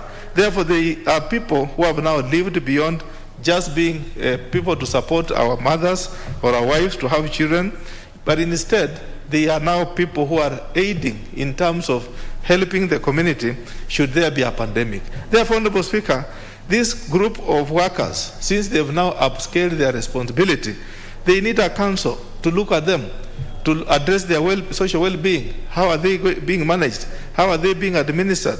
How do you regulate them? And how do you coordinate them? How do you eliminate if there is one of them who is rotten? And how do you promote that who is very helpful in the society? Therefore, Honorable Speaker, this bill has come in handy, has come in on the benchmark of the COVID-19, an example we have seen. It is now a bill which we should all support so that, Honorable Speaker, those who can come up with the council and the composition as listed in this bill can really be supported. Remember, Honorable Speaker, Article 43 of the Constitution guarantees Kenyans right to good health. And good health, Honorable Speaker, is not the good medicine we take. It's the steps towards taking that good medicine that addresses the good health, Madam Honorable Speaker. Therefore, the Constitution, although it is a social and economic right bill as being a social article, but it is also enforceable. We have seen yesterday, and I must thank our President for really moving fast and implementing the universal health coverage. His pledge to Kenyans has come to reality. We now have UHC in practice. We can see, Honorable Speaker, opening up of cancer centers which are very ultra-modern. With those cancer centers, Honorable Speaker, with UHC in force, Honorable Speaker, we need people to talk to, organizations like health workers, to talk to our people in the villages so that they can know you don't have to take Piriton in the village. Instead, if you feel to this condition, can you now move to the next hospital? Therefore, Honorable Speaker, the organization through which the Honorable Owino has done is going to be helpful. This is part of organizing. Honorable Owino has thought it well in support of the government's view in enabling universal health coverage to trickle down to the local common man. Honorable Speaker, with those very many remarks, I wish to support the bill and ask my colleagues to join me to vote for it when it comes to the final. Thank you, Honorable Speaker, and I support. The Honorable Manza. Thank you, Mr. Speaker, for giving me an opportunity to contribute on this very, very important bill. Mr. Speaker, there are very many community workers in the realm of health across the country who, Mr. Speaker, have not been taken care of, and in most cases have been volunteers. Other than midwifery, which my grandmother did for free for many years in Makueni, there are many, many health workers, especially in Makueni also, who are volunteers. They work at the community. They assist people who are going to bring children to life. Who are going to make sure that more people are born. And a lot of times it's an emergency situation. The ambulances or the non-health workers are not easy to reach, and these people are skilled out of having been trained from generation to generation, and they know what to do in case of an emergency delivery and how to save the life of the mother and the child. There are also community health workers, and especially in the Ma community, and they have never told another community the secret. In the event of snake bites, and there are so many in the country, and unfortunately, now there is no longer compensation, although I brought a bill to this house to make sure that people who have snake bites and die out of it or are injured out of it are compensated. When snake bites happen in many parts of the country, before anybody is given first aid or before they get to any hospital, these community health workers have been very useful, and in the Ma community they have a plan or some treatment they administer, and even from a very dangerous snake bite, that person will never get admitted in any store and they will not lose your life. Unfortunately, we have so many lives lost elsewhere for lack of that technology or community basic person who knows what to do in case of a snake bite, what to use, and how to save the life of that particular person. So these are very useful people, Mr. Speaker, who in a way now must be regulated, coordinated, probably trained, or they share that technology, most of it which is earned from traditions and from all the time and passed on from generation to generation, and it is not conventionally taught in health institutions or in universities or anywhere, but that community knows that knowledge and they know what to do in the event of what sickness and how to prevent it. And ordinarily it's usually on first aid basis before that person reaches a hospital, and a lot of times saves a lot of lives. So there have to be a framework of dealing with these people, and a lot of times they have gone unappreciated. A lot of time that knowledge has gone and transferred because they know what herbs to use where, to deal with allergy, to deal with situations which can be held at first aid level. And then if we had a way of getting them known in their communities, having some registries as has been proposed here, getting them trained and getting them to train others to pass this knowledge to others. And a lot of times getting them sponsored, Mr. Speaker, we'll be missing something, and especially when you come to traditional medicine in this country. And I believe this is a very important bill at this particular time. And without repeating what the other two members who are presented before me have said, because there's no need for me to repeat myself, it will be very, very important to have a recognized system funded by the government, funded by the Exchequer. My only other issue with this bill was whether it also deals, with the county functions and the national functions. But I've been very well informed by the mover that there is also another bill in Senate similar to this. And when we move ours at the National Assembly, and Senate does is, they will meet somewhere and will be able to modulate and get a very good law to deal with the community health workers. And that was the only challenge I was foreseeing legally. And I've realized we have taken care of that aspect of that aspect of the law and of the Constitution. You realize that on Article 43, health is a right to every Kenyan, and the government is tasked, and ourselves, legislators, to make sure that this is achieved and we serve our people and we save lives, because the community health worker, what they do most is to save a life, and a life is so important. It is good when it is saved. And that's why even at a higher level there is training of first aid in schools, in primary school, in secondary school, so that you know what to do in the event of an accident in the village, fall from a tree, you know what to do. There could be even fall from a bicycle at that level there. What do you do to make sure that person survives to get to a place they can be taken care of and they can be facilitated? The health worker, community health worker has been defined, and the moment it is regulated, then it becomes much better, and the Kenyans will receive their health care. I must congratulate the President on what he has done in relation to the health care of this country. And this community worker is dealing at a lower level. He's done it at a different level. And it means when we pass this law, we are able to take care of the basic health from the smallest level in this country to the highest level in this country, Mr. Speaker. And I also want to say, earlier on, Mr. Speaker, we had experiences in this House where our insurance was very difficult. But currently, Mr. Speaker, I must really thank the administration of Parliament. It is extremely efficient, and the doctors are handling our people very well. If it is a member or the family, they are handled very well. So in conclusion, I really want to urge members to support this and it facilitate, a way of making sure that the person, the basic person, is taken care of, and that particular health worker who has been voluntary for all the years can now be recognized and can earn something out of what they do, and can serve the community better and can be motivated through this law. I thank you, Mr. Speaker. I support.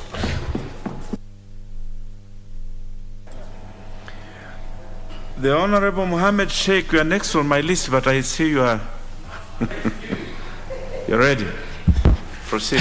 Thank you very much, Mr. Speaker, for your kindness and generosity for allowing to wait for me to rush to my microphone.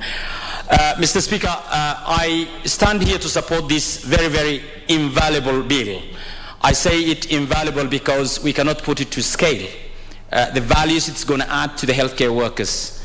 Mr. Speaker, I speak from a point of knowledge in the sense that I've been in the health profession for the last 33 years. And it means that, to me, this bill is timely, it is important, it will add value to our society. We have to know that the community healthcare workers are the backbone of our society. They're the ones that actually drive the health of our society in the rural village, far-flung rural village. It is important, we must acknowledge that these healthcare workers did not have a union. Community healthcare workers, that is, they did not have a union, they did not have a council, they did not have representatives that actually voice their words into practicality. It has given them the opportunity on this bill. It has given them the opportunity to be able to air their positions so that they can describe the terrain they go through in their tarmac, in the sense that our community that are in the village have got the ears of these community healthcare workers. As well, the community healthcare workers have got the ears of the community, simply because they are informed of the actual medical conditions that are there. If a mother is in labor, at the wee hour of the night, doctors are not there to help them. The community healthcare workers live within the village, within the periphery and presence of where actually things happen. And because of that, the community healthcare workers provide the essentials of medicine. And I will use the term essentials of medicine, simply because the practice of medicine is done by those that are quite up there in the ground. I mean, when I use the term medicine, some people are a bit territorial and they want to claim medicine is for particular cadres. Well, I want to say those who dispense the services provided in the rural village are those that actually practice the actual medicine are out there. Therefore, recognition of these community healthcare workers is a plus. It is a plus, and it is going to give them the opportunity to be able to prosper in their careers, to prosper in their salary and remuneration packages, to prosper in giving them that support that they need psychologically to say that they are valued members of the health professionals. They can only be valued in the community once they are recognized at the national level in terms of advocacy, in terms of board that can be able to service them for all the requirements that they need in their documentation. Let me tell you why these people are very important. From my very own family, my grandfather, Mzee Omar, the late Mzee Omar, was a community health worker who was a traditional community health worker. He was actually a very, very bright orthopedic surgeon, traditional orthopedic surgeon. He used to do all the works that are required in the rural village.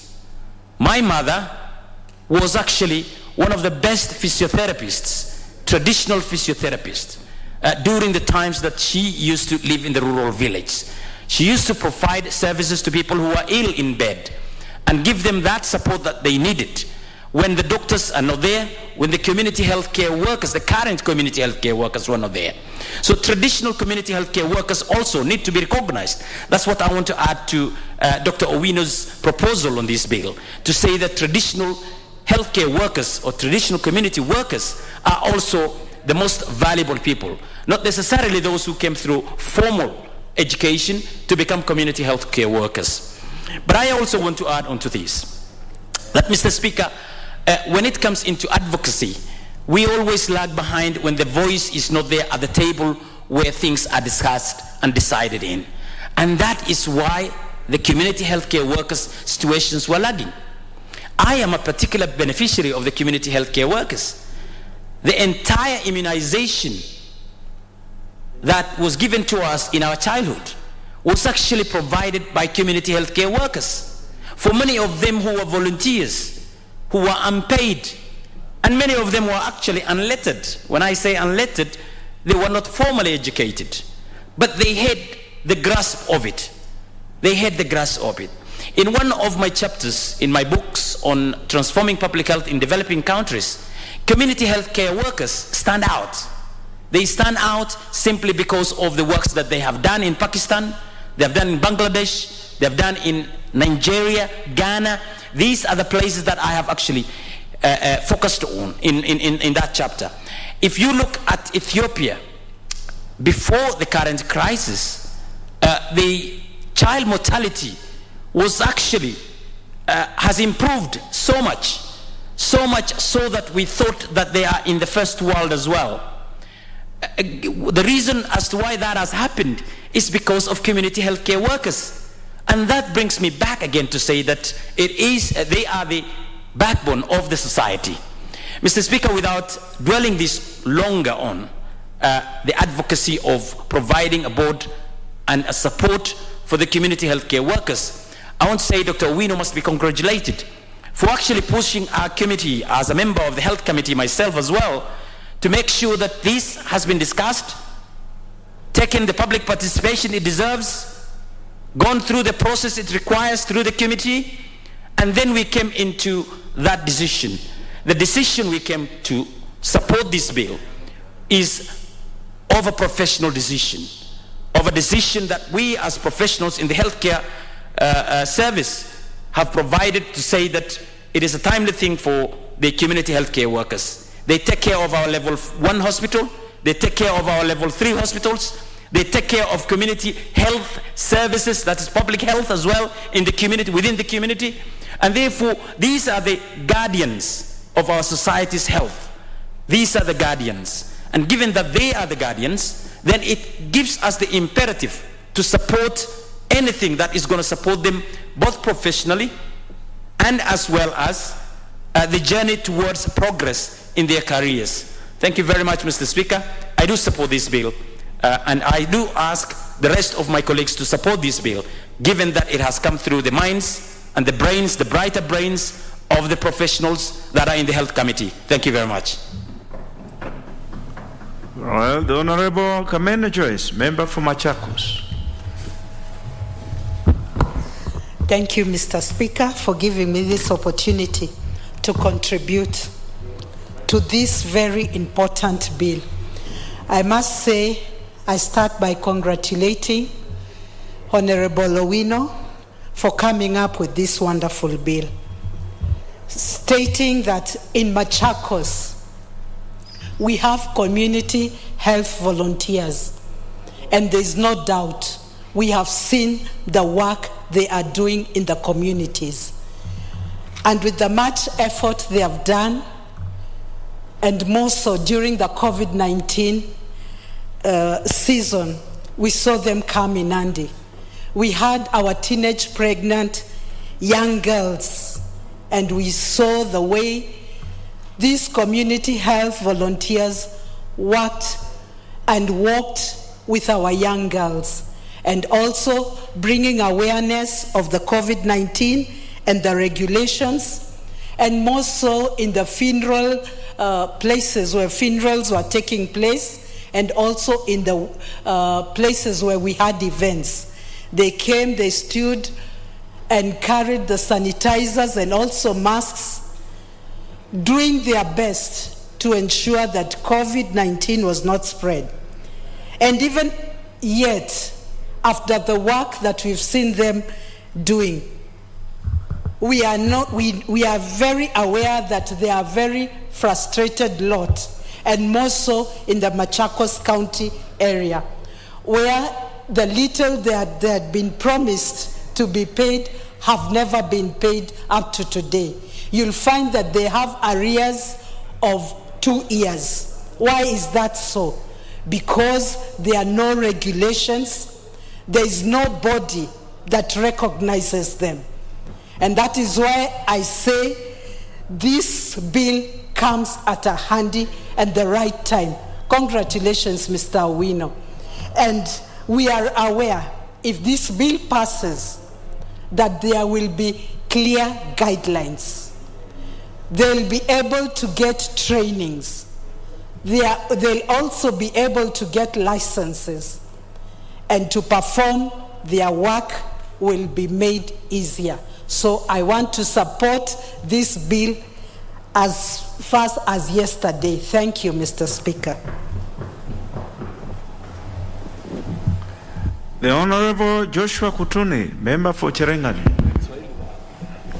Thank you, Mr. Speaker. Mr. Speaker, first of all, I want to take this opportunity to thank Honorable Hood Chief. He's a member of our committee. And Chair, I want to confirm to this House that Hood Chief is one of the most robust, most reliable members in the committee. And I also have and also his experience talks quite a lot. He's been in this field of caregivers, social work for many years, not only in this country, but also in the US and other countries. So Hood Chief comes in with a lot of experience, and we appreciate his contribution all the time. As a committee, enactment of this is long overdue. The Honorable Kutunyi, for just the education of the Speaker. Right. Wood Chief, I don't see any member in the House known as Wood Chief. Wood Chief is a Speaker. Wood Chief, the son of the Chief. Yes. Okay, proceed. It's another dynasty, but anyway, do I say? Proceed. Thank you so much. So, Mr. Speaker, this is going to go a long way in ensuring that we have people in the society that will be working very closely with the public to enhance quality, affordable health care. We use a lot of money as government to treat diseases. But Mr. Speaker, it has come to our attention because we've sat in the committee, but we've proven that prevention is much better than cure. If the government is going to put a lot of money on prevention through,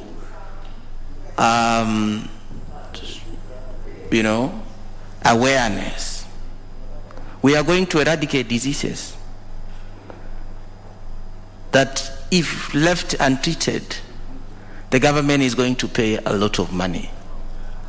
Today we are talking of hospitals which are overstretched. If you go to MTRH today, it is overstretched because it is covering the entire Western Kenya and also part of Uganda and Rwanda. Why? It is because we don't have early warning systems to deter these diseases. But having these people, it's going to go a long way. Community health workers, they are going to do capacity building, awareness, that is going to help the government reduce the cost.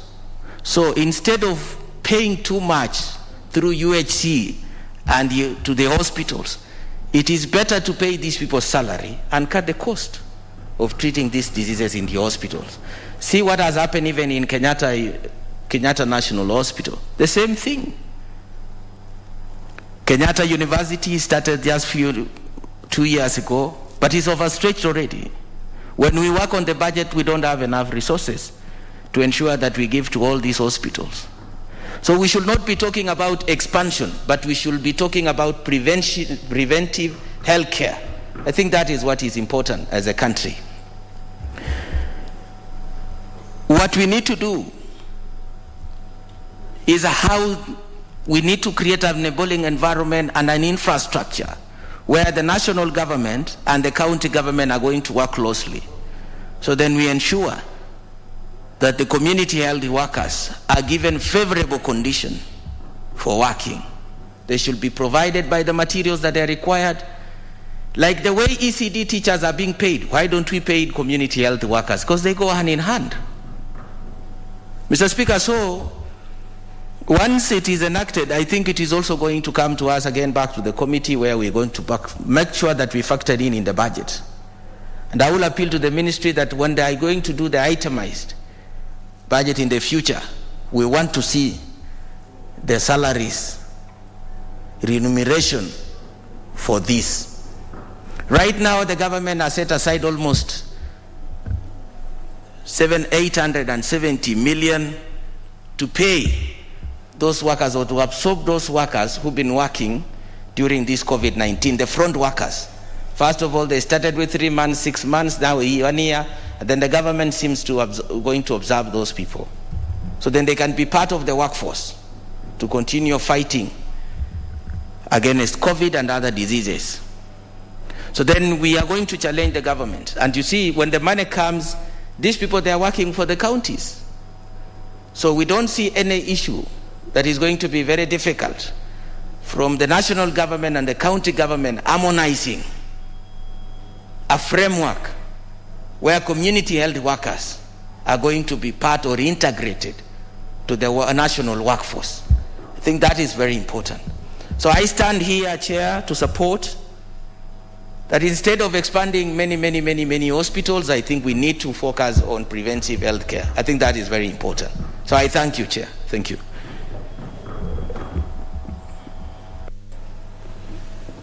Well spoken, the Honorable Kutunya. The Honorable Mule Mutinda, member for Matungulu. Thank you very much, Mr. Speaker. First and foremost, I want to thank Honorable Martin Owino for bringing up this bill. Mr. Speaker, this is a very important bill for this country and for the health workers in Kenya, and especially the cadre called the community health workers, Mr. Speaker. Mr. Speaker, we have to realize that the serious gap which is caused within the healthcare by this missing link of the community health workers in this country. Community health workers play a very big role within the service delivery of healthcare in this country. And I want to say that this bill comes at a very anti-time whereby health services have been devolved to the counties. And it's very unfortunate, Mr. Speaker, to state it and to put it on record that not only Machakos County, but several counties within Kenya have neglected these health workers, community health workers.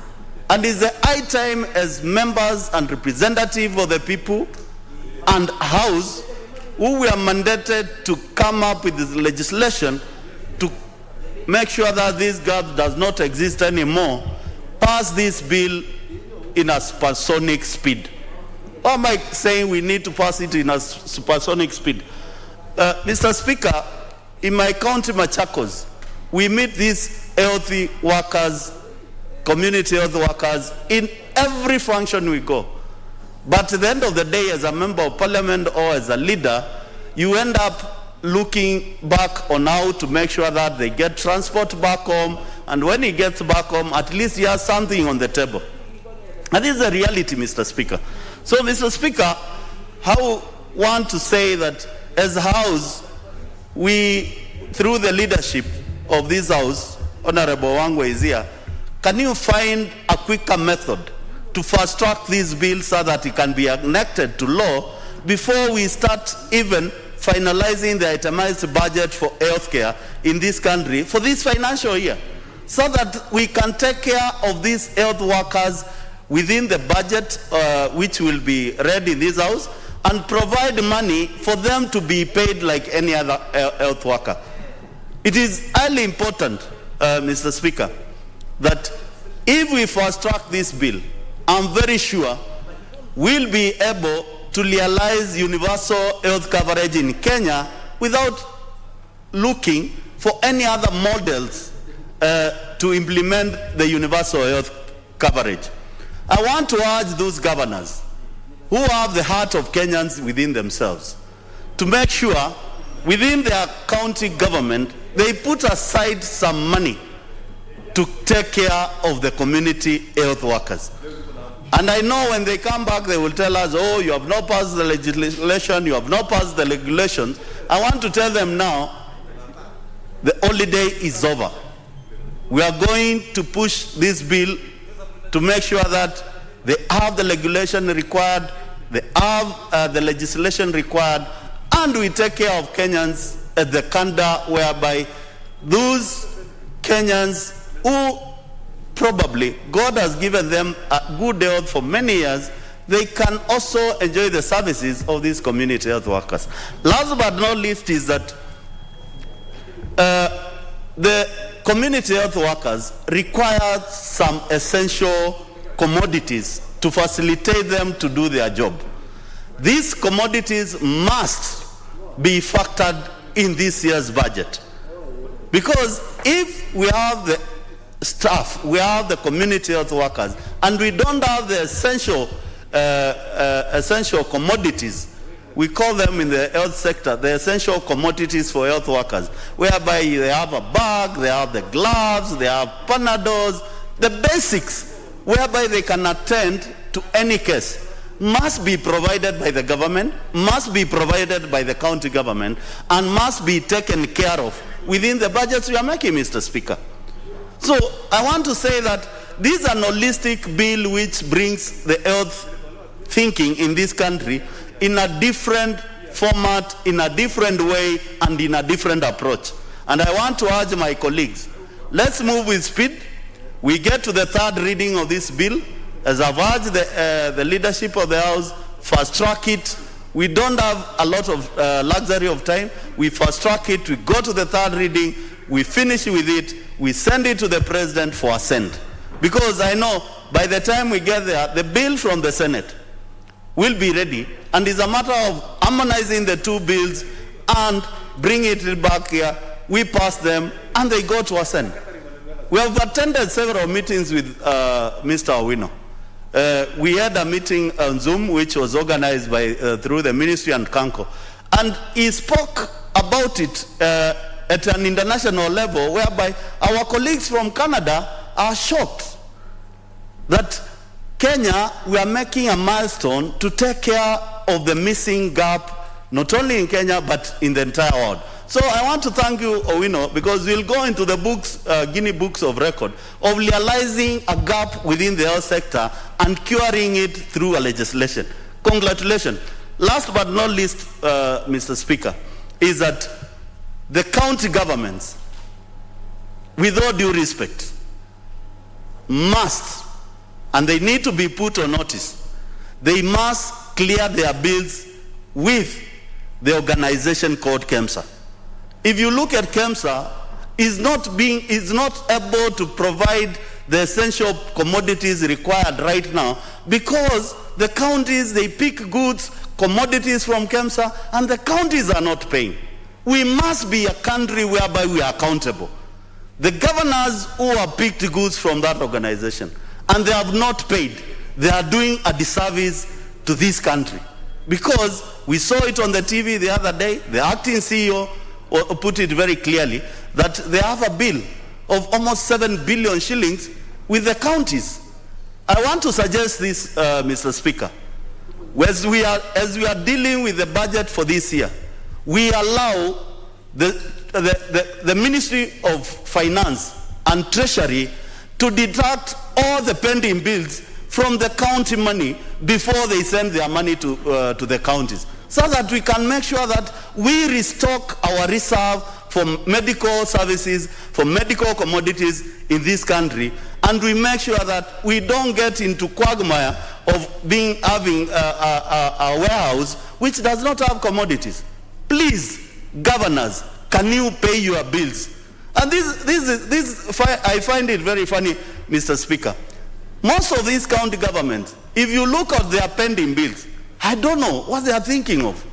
Serious pending bills, uncleared bills, they have not paid bills from contractors, now they have not paid KEMSA, we don't know who else they have not paid, they have not paid community health workers in their counties. Surely, Mr. Speaker, there is something amiss. And I want to go on record. We are going to find a solution to make sure that health care in this country must be given a priority. Thank you very much. I support this bill. The Honorable Mole, when you started at some point, you said that some of these governors who have Kenyan hats in them, does it mean that there are some that do not have Kenyan hats? The Honorable Lesuda Naisula, member for Samburu West, it's your opportunity now. Thank you very much, Mr. Speaker.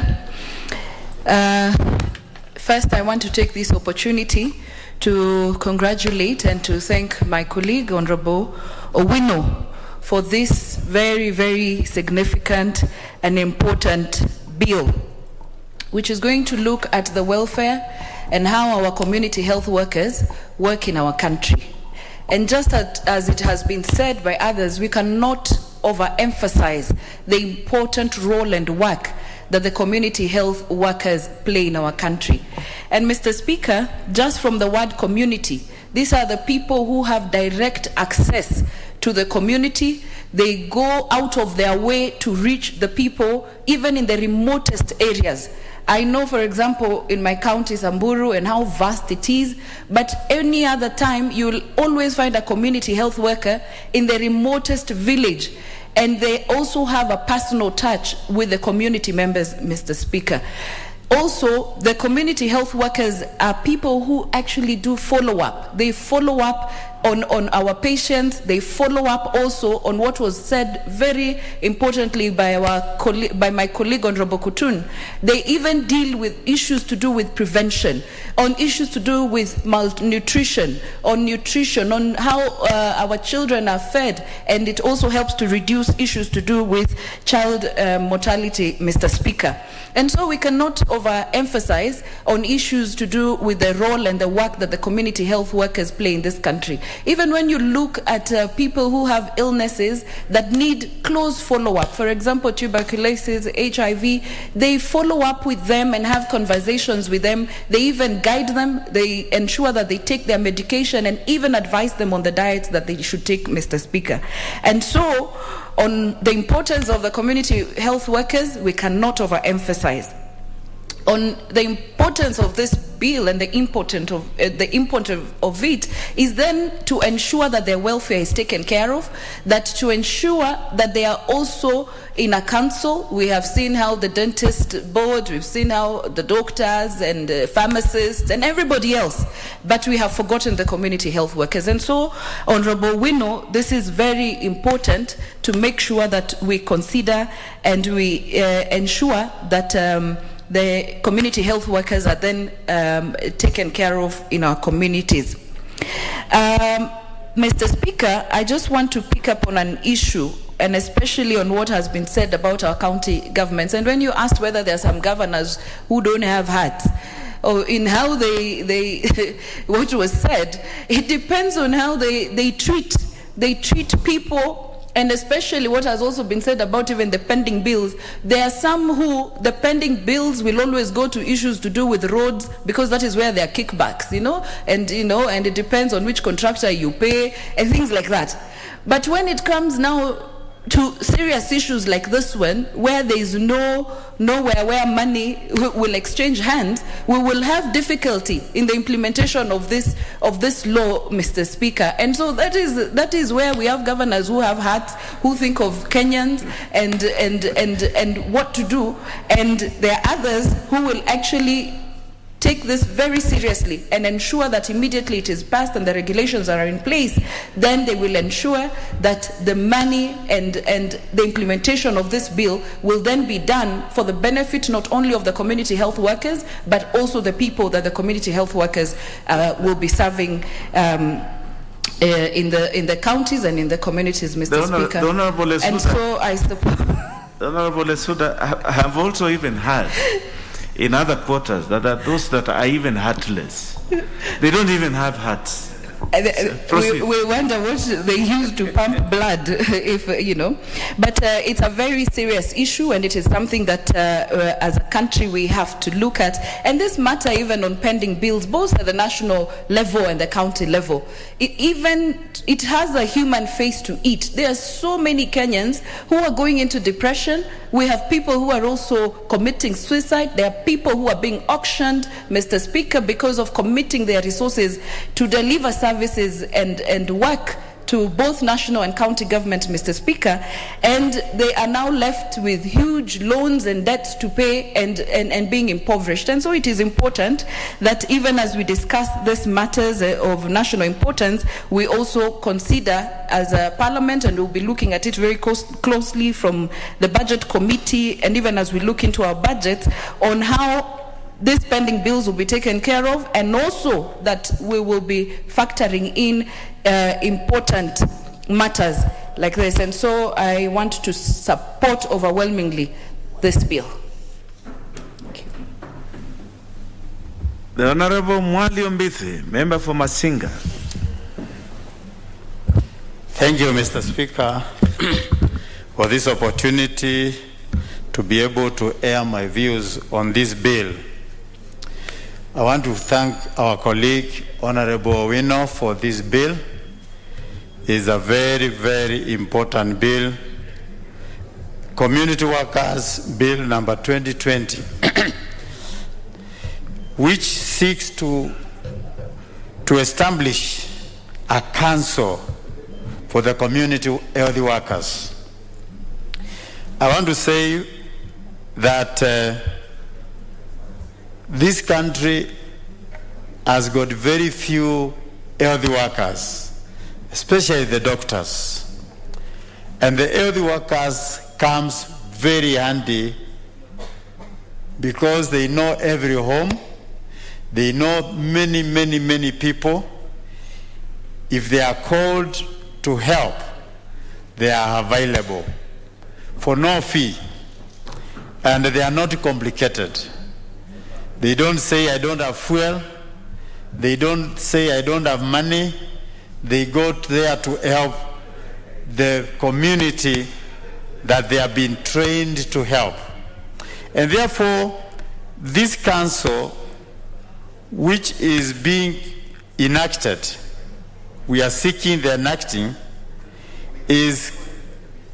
will be so important because it will be doing periodically trainings. There will be registers.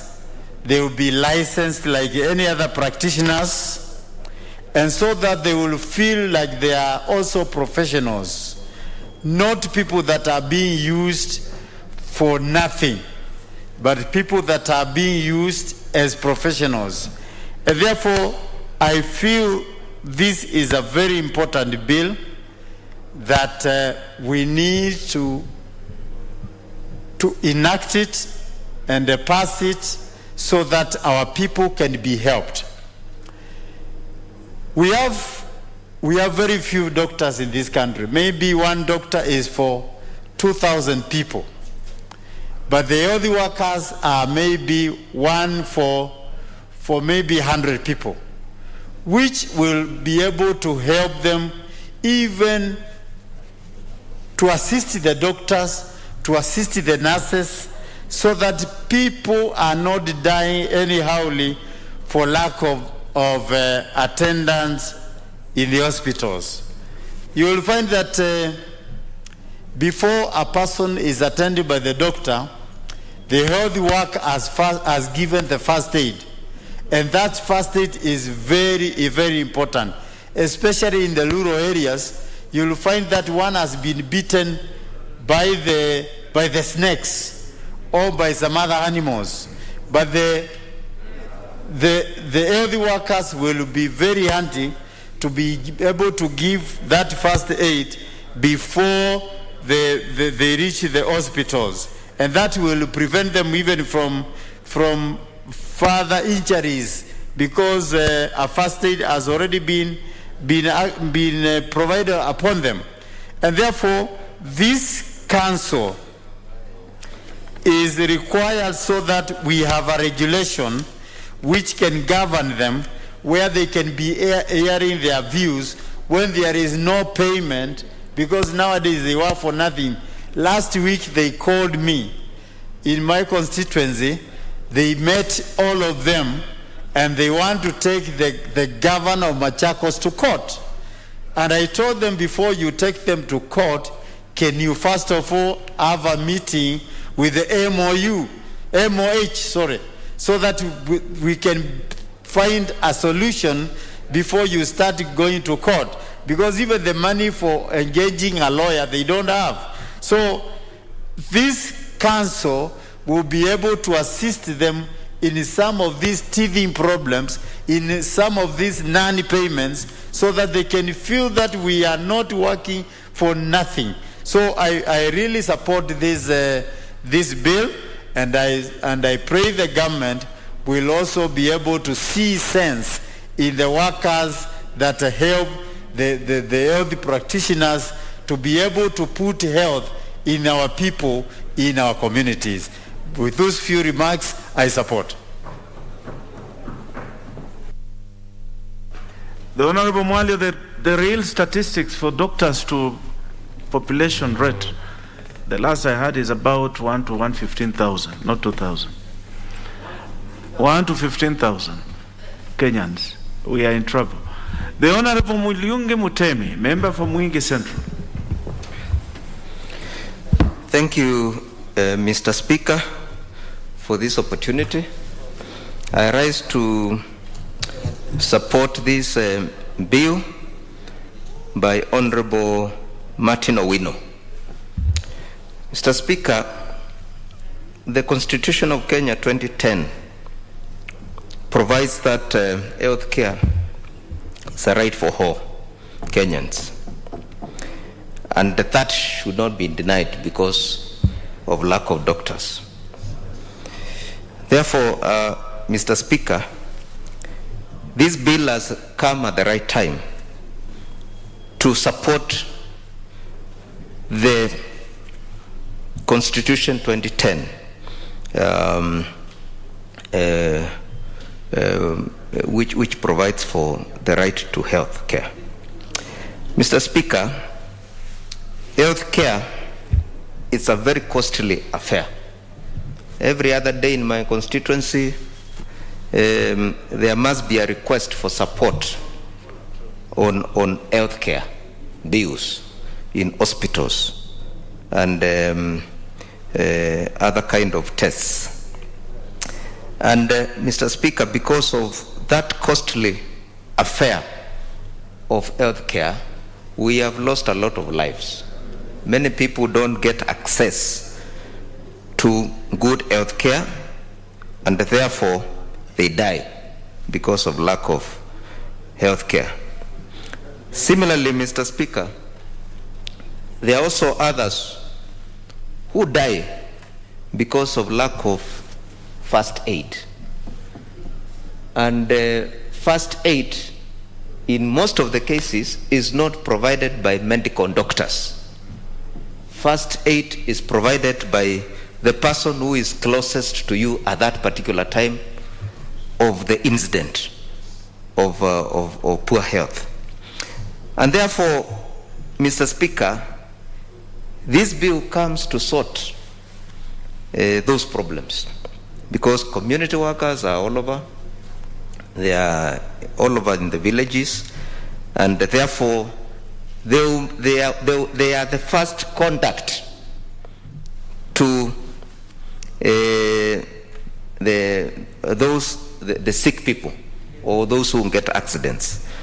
And therefore, this bill will sort these problems. Mr. Speaker, many times in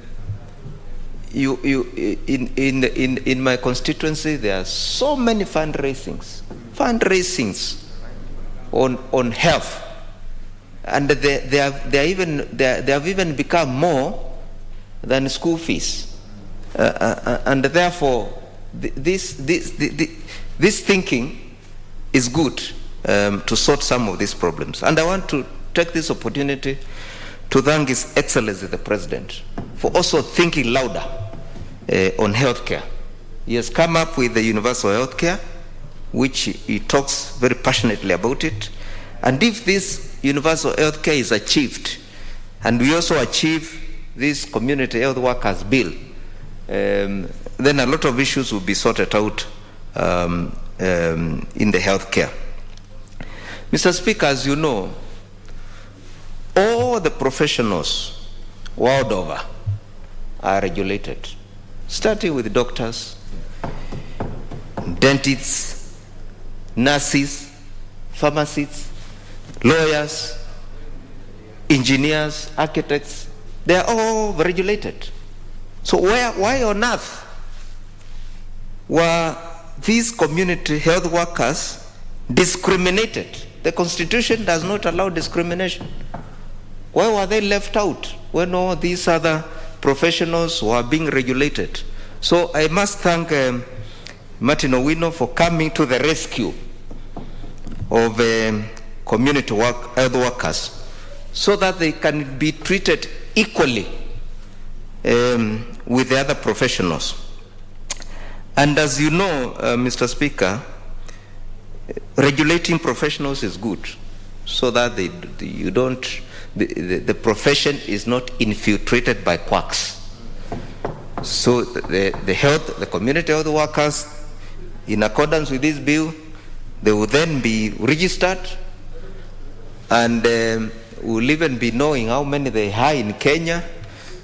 They will be regulated so that their conduct is in accordance with the law, and there will also be continuous professional training for them so that they are in touch with the current affairs of healthcare in the world. And also, more so, they will be disciplined so that they also do not misbehave. Mr. Speaker, traditionally, all these people have been there. There have been midwives, there have been even traditional medicine men and women. And where I come from, there's a gentleman who, when you get a snake bite, like today I've just received a message from my constituency, a child has been bitten by a snake this morning and has passed on. There is a gentleman in my constituency who used to be my mathematics teacher, but he has converted himself to a community health worker, and he treats snake bites better than even in hospitals. Yeah. When you get a snake bite and you go to that guy, you survive. And sometimes when you go to hospital, you die. So this bill is very useful to people like that, because they will then be recognized. And therefore, Mr. Speaker, I finally want to thank Owino for this bill and ask members of this House to support him and support the bill. Thank you, Mr. Speaker. I support. Thank you. The Honorable Edith Nyenze, member for Kitui West. Thank you, Speaker, for giving me this opportunity to contribute to this important bill by Honorable Owino on community health workers. These are community health volunteers who are lay individuals of varied backgrounds coming from various communities that they serve. They have actually only received very brief training on health problems, and they've volunteered to engage with the community. So let me say that they are actually doing a noble job, because to get them into this work of health working with the community, what people really look for is the interpersonal skills, which they have very good qualities. They are good listeners.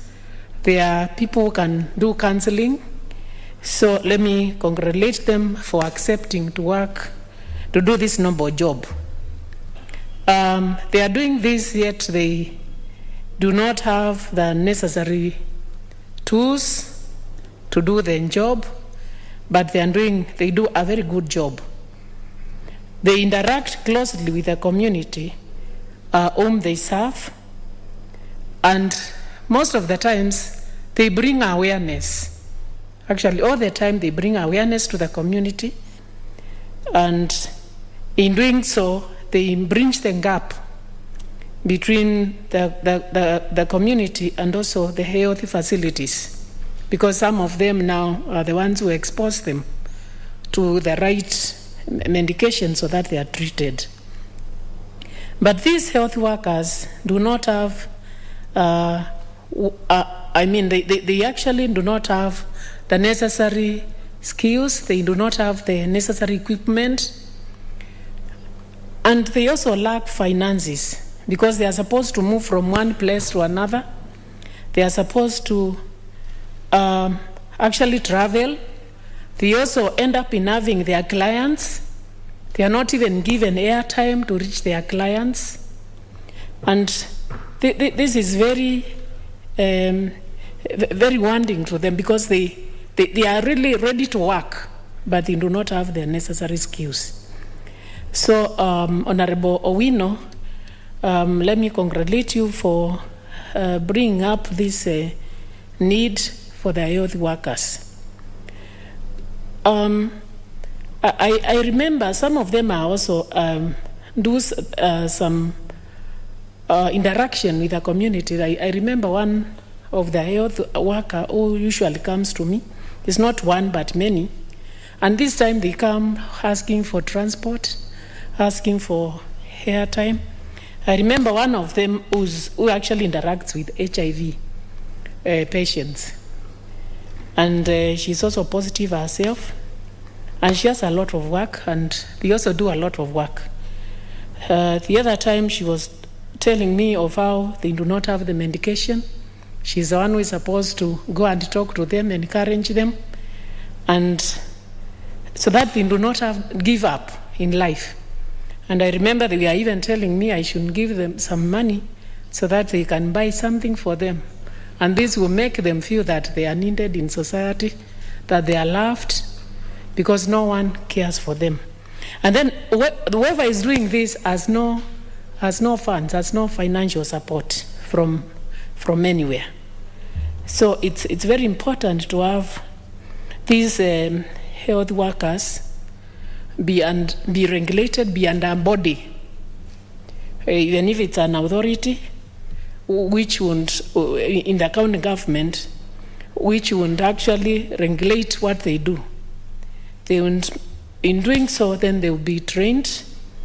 They will be licensed after the training. They will have a payment structure. And also, it will be known how they are working. They will have some working schedule so that they are recognized from that. And then they will be reporting to someone, so that they are not just left on their own. They will also be having they could also be having some refresher courses organized for them, so that in case of any pandemic which comes up, they are thoroughly trained to be aware of what is happening, so that they pass it to their patients and also to the community. So this is a very, very important bill. But currently, in some of our counties, like my county is Kitui County, health has been a big issue. There is no medication. People are very desperate, and yet they are expecting to be treated. Even when they come up with medical cards, they don't work. You are given medical cards, and then there is no medication. You are still supposed to pay for the medical card, and then there is no treatment. So the health sector in the counties is wounding.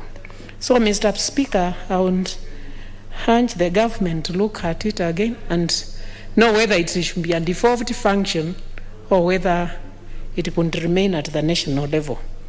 Otherwise, my urge is that there is need to have these volunteers, to have the health workers get some pay and also have some money for airtime, for transport, and also have some recognition, like have the necessary tools, the tools which they would carry along with them, having some also identification to show that they are health workers, also having some uniform that would also assist them.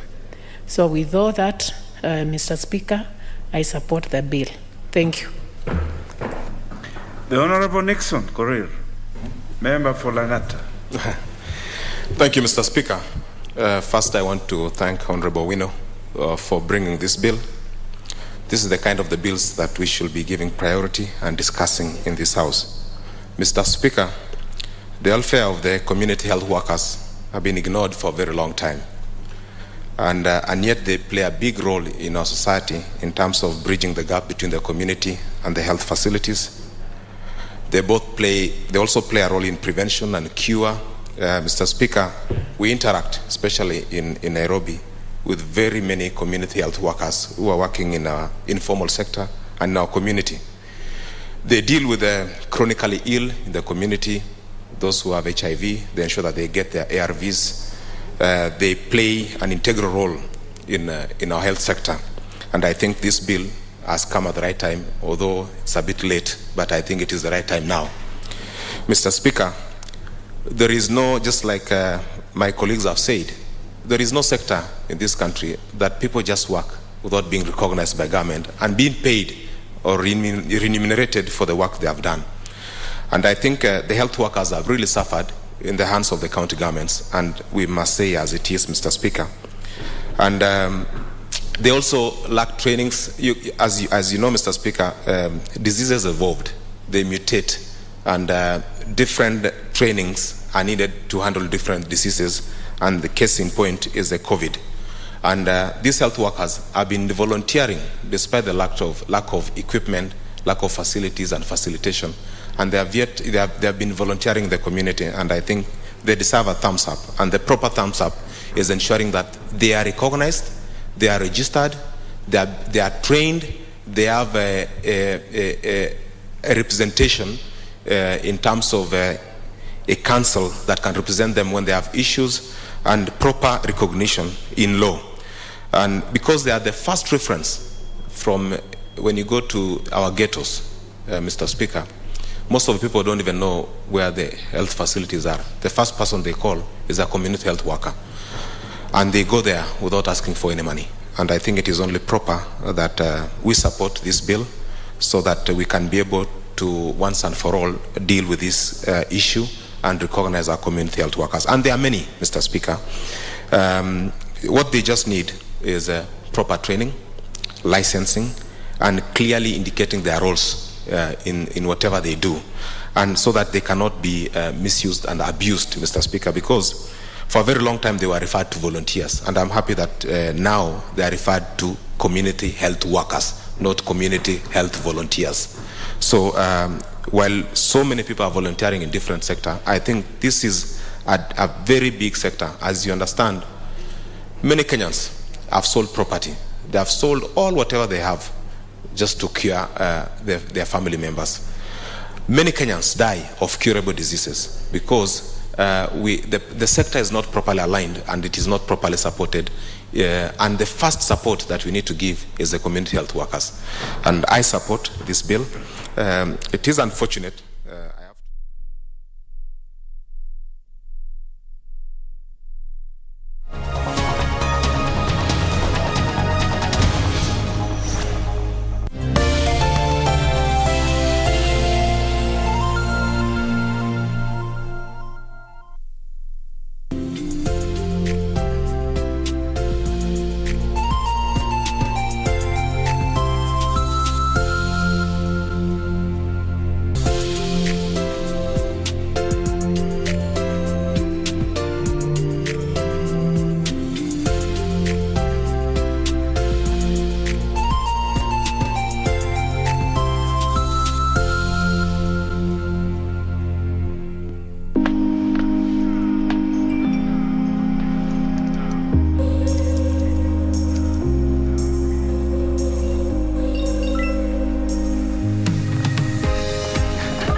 Kupata sikiza tune hii ya mwanzo mpya, bonyeza *811*815#. Usikae hapo na kujihurumia eti kwa sababu ulikosea ama ulianguka. Maisha wakati mwingine utapata umeanguka